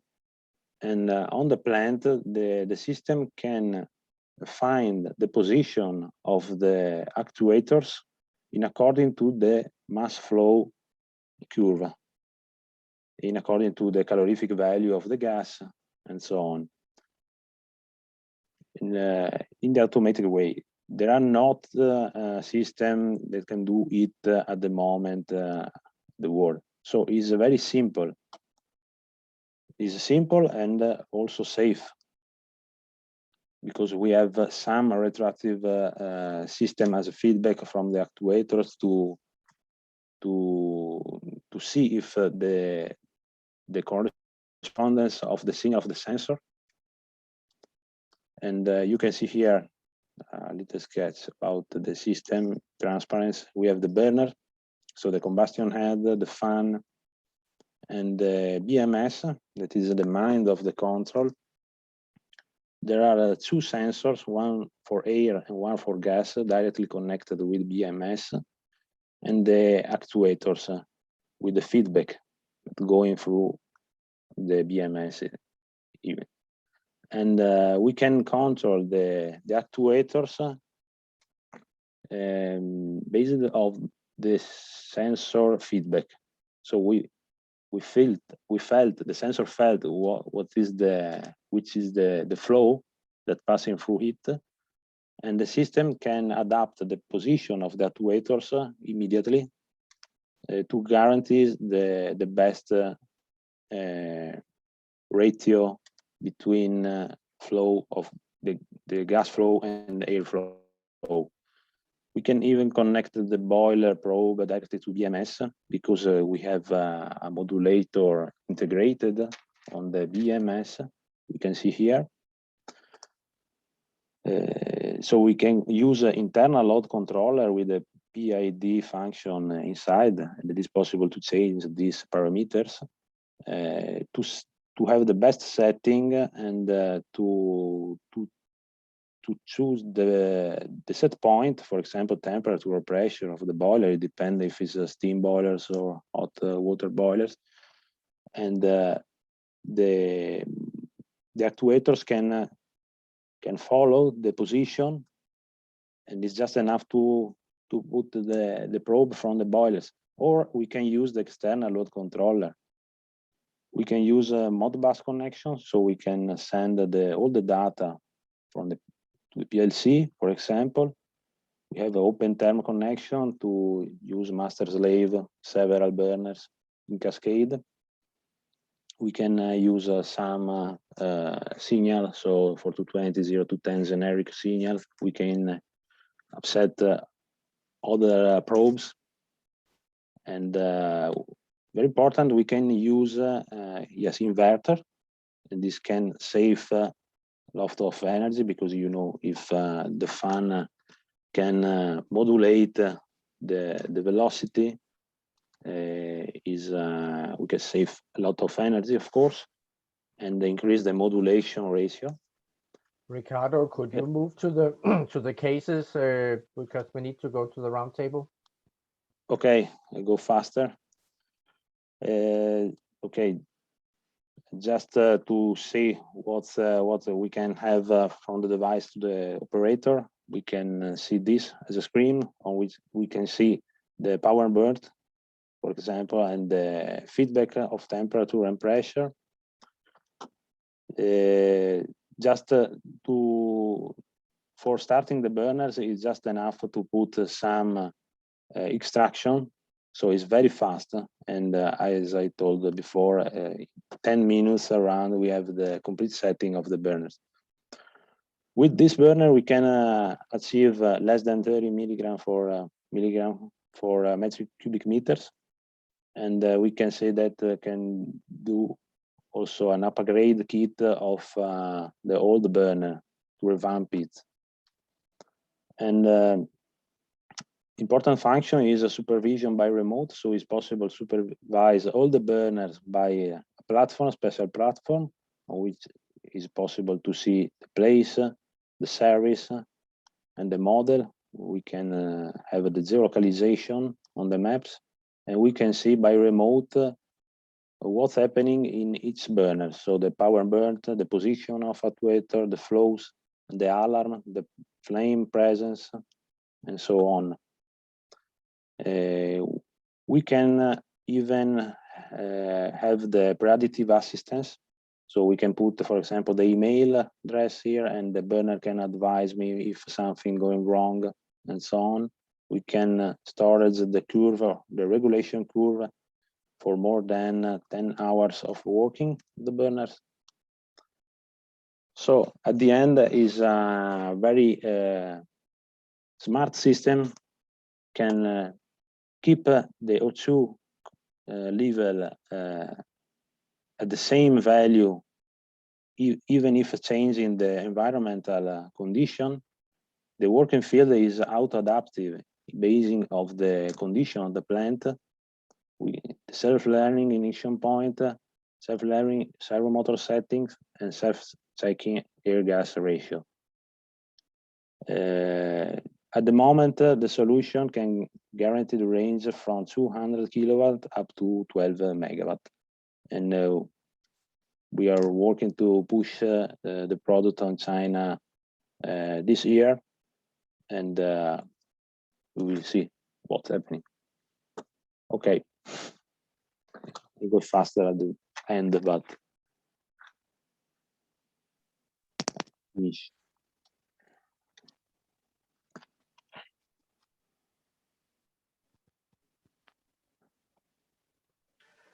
Thank you very much, Ricardo. thank you. I will now invite the speakers, Tia, Jingjing, Jingchuan, Mads, Joao, and Ricardo to join me for the roundtable. And I think, Ricardo, you need to close your presentation. Yes, sir. Okay. Excellent. So for the roundtable, I would like to start each of you briefly, just to say what has been your main takeaway from the discussions today, and I'll particularly like you to reflect towards the constraints which I showed in my opening presentation. I will ask you, and as I see the sequence on my screen, Jingjing, briefly, what has been your main takeaway? Our takeaway will be in the last 12 years, China has been 50% growth in the wastewater treatment facilities scale, and also the power consumption per unit, and also the greenhouse gas per unit has been dramatically linear growth corresponding with the wastewater treatment amount. And this is what we can keep forcing the growth in the rural wastewater development in the coming 10 years. Thank you. Tia? Yes, I'm happy to see that our ideas in the white paper are actually the same thoughts that presentators here had. So we are all on the same page with the problems. Okay, Joao? Well, I would say that it seems that already everyone already knows where we are, what problems we are facing. How these problems grown within the last years. It seems that we already also know that there are solutions, okay, some of them easier to install than others, but most of all what I felt is, this is also something that Henrik has already mentioned, is that we need regulators to push this and to make it happen. So we have a problem and we know which is the problem. We have the solutions, okay? We can implement those solutions. Probably we just need to be obliged to do that. So I think that's what I'm taking off these presentations we've solved. Thank you. Okay, Jingxuan?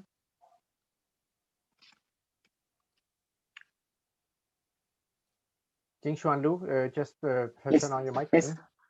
Yes. I'm happy to participate today.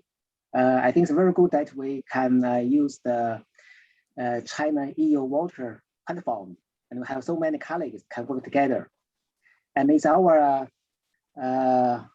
opinion that we have to organize the company together to provide solutions to adapt to the Chinese conditions. We do think that's the best way to set up cooperation in the water sector between Europe and China. Thank you, Mads. Yeah, but I think more or less we have covered when we had our chat, Henrik, that what I really take away once again is that it shows that we in fact have the technology, we know what can be done. We don't need to rebuild all existing facilities. We can upgrade the existing one, but the motivation need to be there, and the motivation in the water industry is quite often a question about the regulative body, whether there's some regulation pushing on it or there's some motivation in one or another way. And then I think also that my learnings, at least from US and from Europe, is that as you also indicated, when you begin to work with these things, you'll also find some silos where you are not allowed to be an energy producer and all these things, which you need to kill. We need to kill them anyhow for a lot of other reasons. So I think we will have to deal with that anyhow. But I think that's a cornerstone in find a solution there. If we don't do that, the industry will not move forward in the speed we need. So okay, yeah. Thank you, Ricardo. Your main takeaway? Yes, I fully agree of what they said, and I think the technology now is ready as a good standard to solve some problems. So if the legislation can help the industry to introduce the best technology, I think we can solve a lot of problems with the collaboration, strong collaboration from the Europe and China. We can strict this collaboration and to improve the emission, the efficiency. We have some solutions, so I can see the green future for all. The possibilities are there technologically, but still, I mean, are we at a stage, and I'll take the same round again, don't we need more technological innovation? And if we do, where do we need the technological innovation? Or is it more a matter about adapting current solutions to small scale? Jing. I think when we start about this, looking for the database to elaborate this foundation of this presentation, the most challenges for us is to get the decent data. I have to say it actually back to 2015, there is no comprehensive wastewater treatment scale, no matter even for all these power per unit calculation are based on our own calculations. So I think for just back bit like to say, when we don't have a good consistency methodology applying for knowing how much wastewater we have, how much we have treated, in a better way, and then for the rural wastewater, if there's no clear, I think if we don't promote the better decentralized, energy less energy intensive solutions in our enforcement, as us, we can very difficult to see how we can reduce our emission reductions, I think. Yeah. So without mapping, we can't navigate. Tia. Yeah. Yes, I think at the moment we have the technology to solve the problems, but of course, development of new technologies and making existing technologies better is usually a good idea, because the world goes on and the future changes all the time. But what we really need is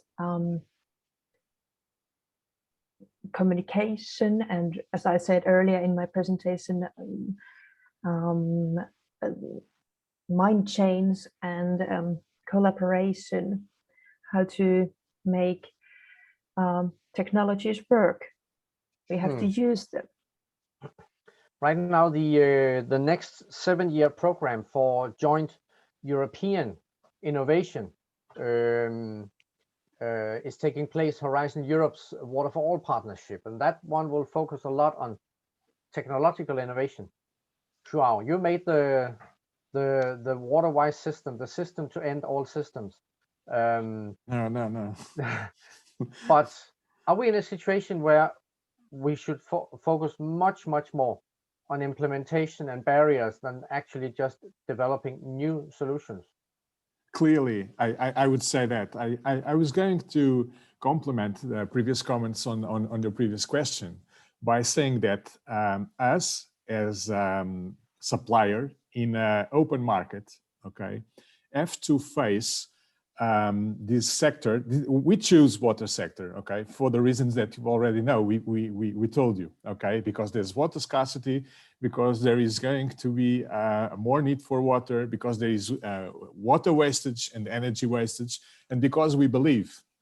And saying this, what I mean is we are working in a natural monopoly area, okay?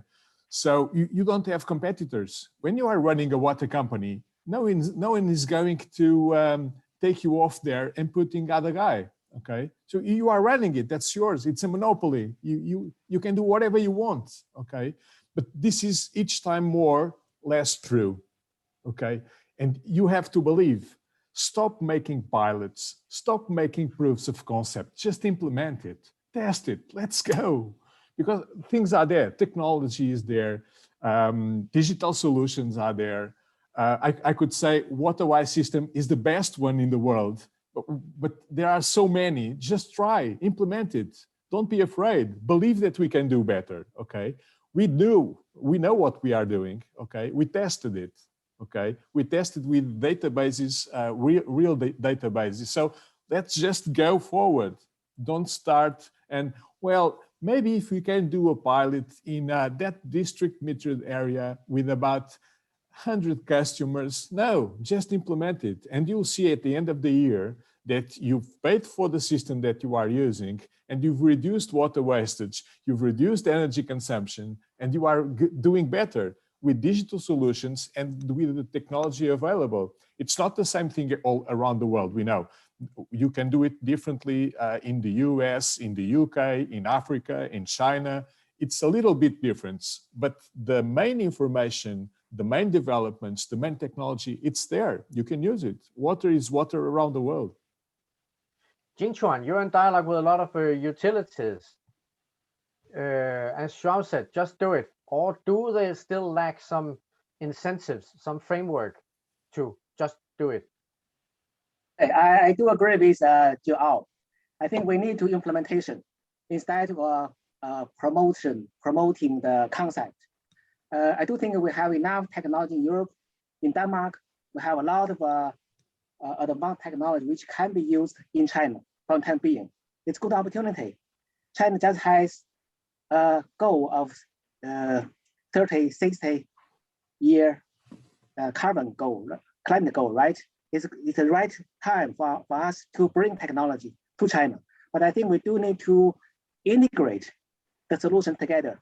Before we work with the Chinese partners, we need to take care of the Chinese partner also, because it is a market activity.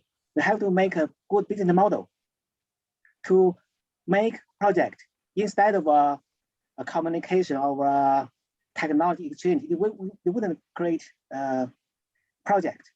Sometimes when we talk with the Chinese partners, they do asking for what we can buy from you. Single equipment cannot solve the problem. We have to provide solutions to help them to solve the problems, to solve the challenges. Then they can benefit to work with us. Otherwise, it will not create any business or project.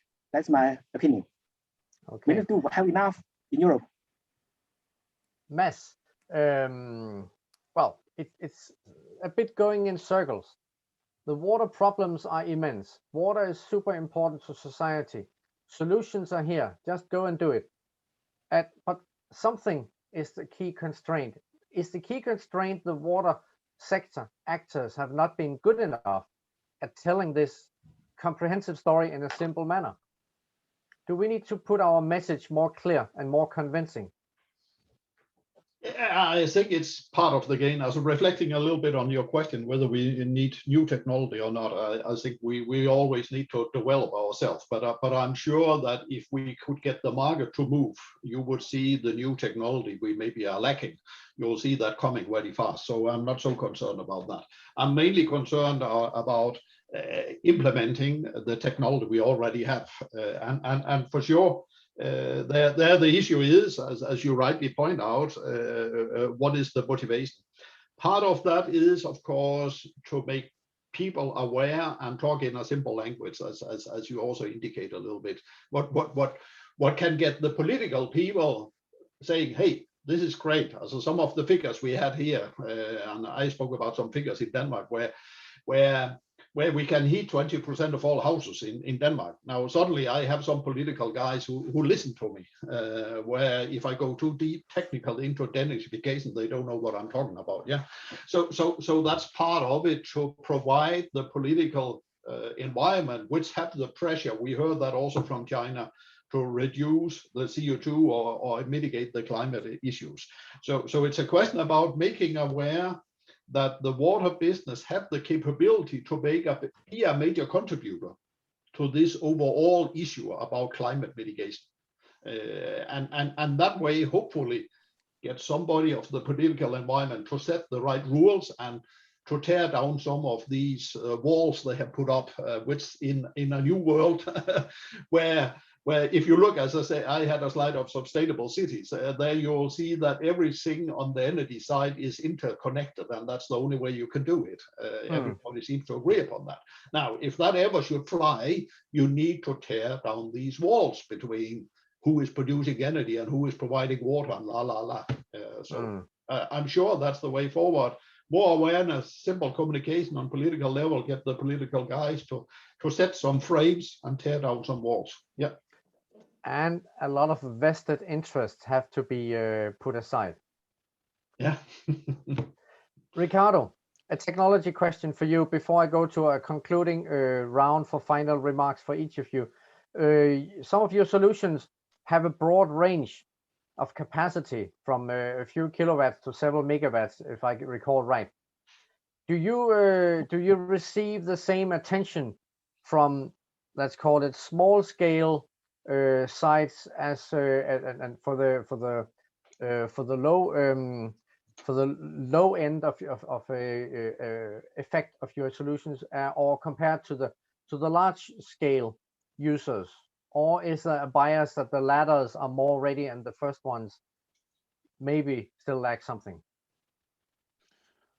Yes, I can see that the solution in technical way going to promote different system for the low capacity. It means about electronic pump, heating pump, or electronic system instead of burners. So the focus of the burners from now and especially for the future is to improve the new technology for the medium, bigger size. So I think this system will be proposed especially starting from 200 kilowatt up to some megawatts, even more than 10, because we are ready to go up to 12 megawatt at the moment.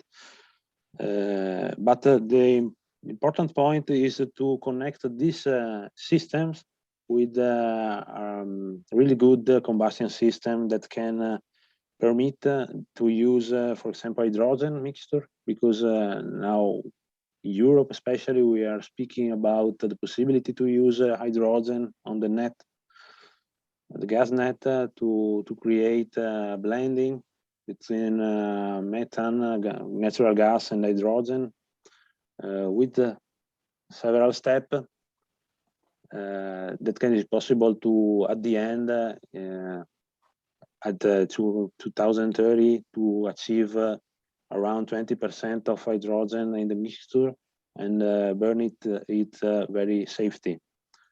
So I think it's very trustable, for example, to create some kind of integration to various systems, to, for example, to integrate the burners and the heating system in a green way. So produce hydrogen, for example, with electrolyzer by the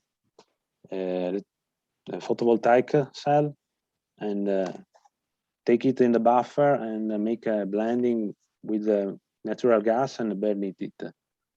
So it's very important this next step. So produce to be able to produce green hydrogen from renewable technology and burn it directly on the place. Okay, thank you very much, Ricardo. Before we have the intervention from Lian Jia and talking about our upcoming events at Aquatech Shanghai, I'll ask for if you have a final remark, final takeaway from the event. Jing Ma, please.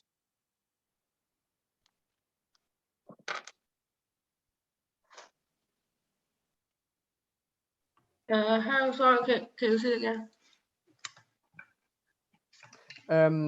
Do you have a final remark for the roundtable? A very brief final remark. Final remark is that we can see the potential huge growth for the rural wastewater, and we also would like to the key influential player to make the government put on the more like nature-based solution, and also the energy, much low energy intensive equipment like MBBR solutions, or more like biological treatment instead of mechanical treatment, because compared with urban development, rural has been requiring much less, should use much less energy intensity mechanical treatment instead of compared with the urban. So this is what we would like to suggest for the Chinese, the reduced emissions for the future. Yeah. Excellent. And as I have mentioned, we are going to have a webinar series on rural water this autumn. So all ideas for topics are very welcome indeed. Tia, your final remark. My final remark is, well, we have the same problems. The technology to solve the problems exists, and now we have to somehow use it, and we need some kind of guidance on regulation, laws, and make it profitable and provide package solutions. Okay, João, final remark. Well, they are written here, as you see. So no to change. We already know, and now we have to change. We should do it step by step. And definitely, we really need authorities, regulation, and we need public awareness. But most of all, I would say we need political insight. And most of municipalities, water municipalities, and wastewater municipalities are public companies. Okay, they're not public companies; they are public entities. So I would say that, as Mads was saying, we really need politic push to do this right. Excellent, João. Jingchuan, final remark from you. Thank you. We have been working with a lot of Chinese water companies, but we're also applying to work with the local authorities, the water authorities in the municipalities. I want to know to what extent CWT could reach the central government authorities like environment ministry or water ministry. To what extent we can connect them, to influence them. Yeah, and the very quick answer is that's precisely what the platform is about, to have discussions about the water sector developments, and then actually bring this to the central levels.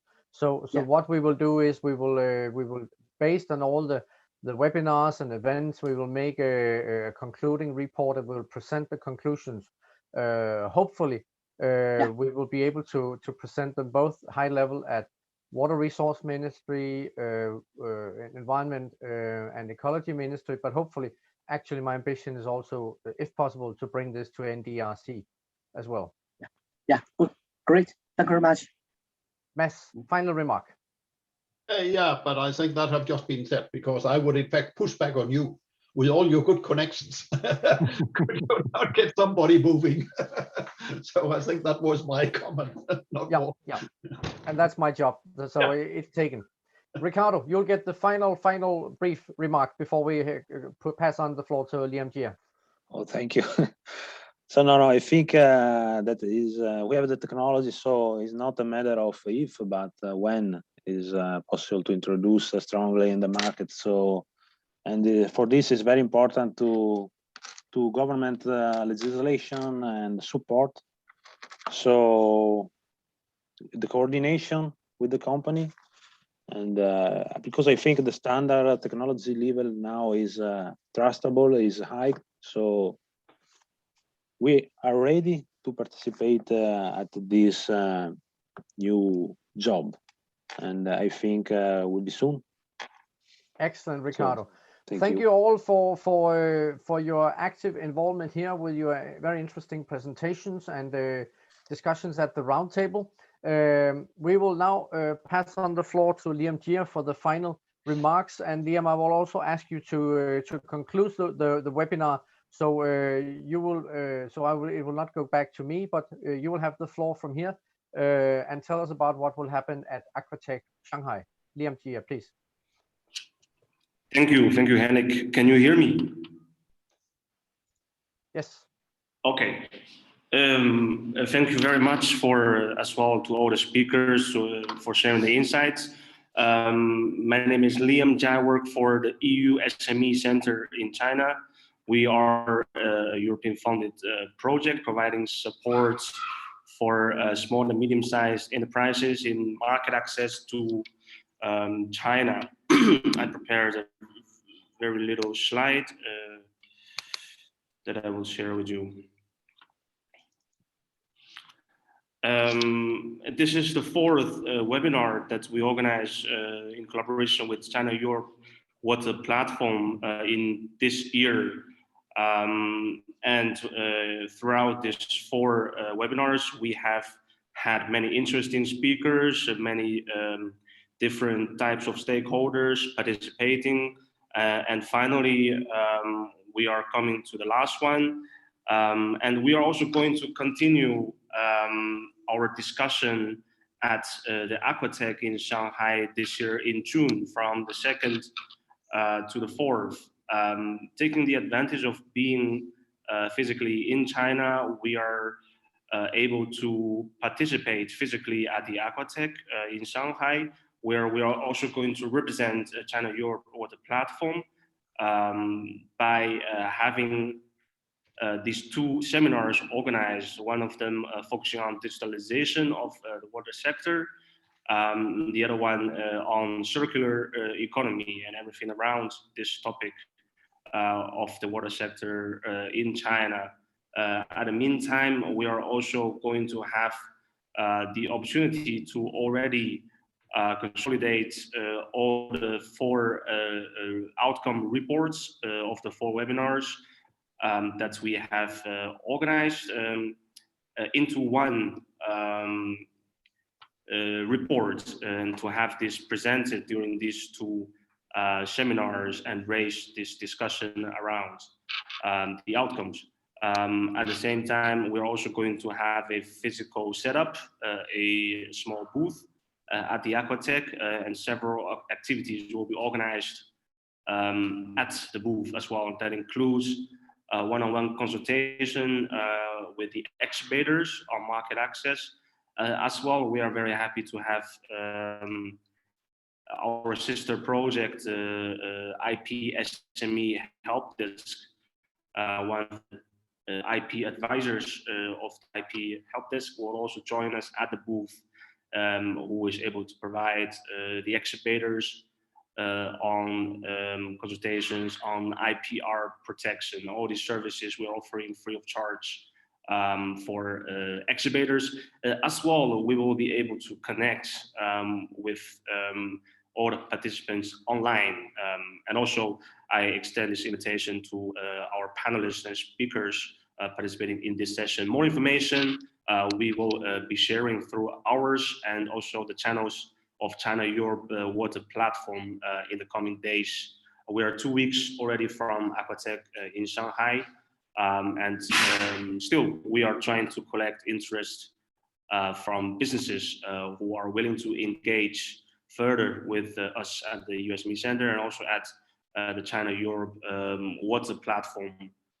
I am not sure, Henrik, if you still have anything to add. Otherwise, I would like to thank again everybody for your participation. And then hopefully we'll see you at the next seminars and webinars at the Aquatech in Shanghai. Thank you.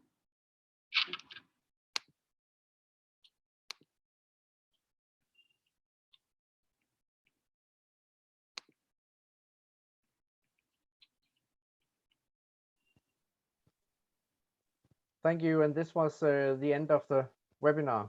Thank you. Thank you. Thank you. Yep.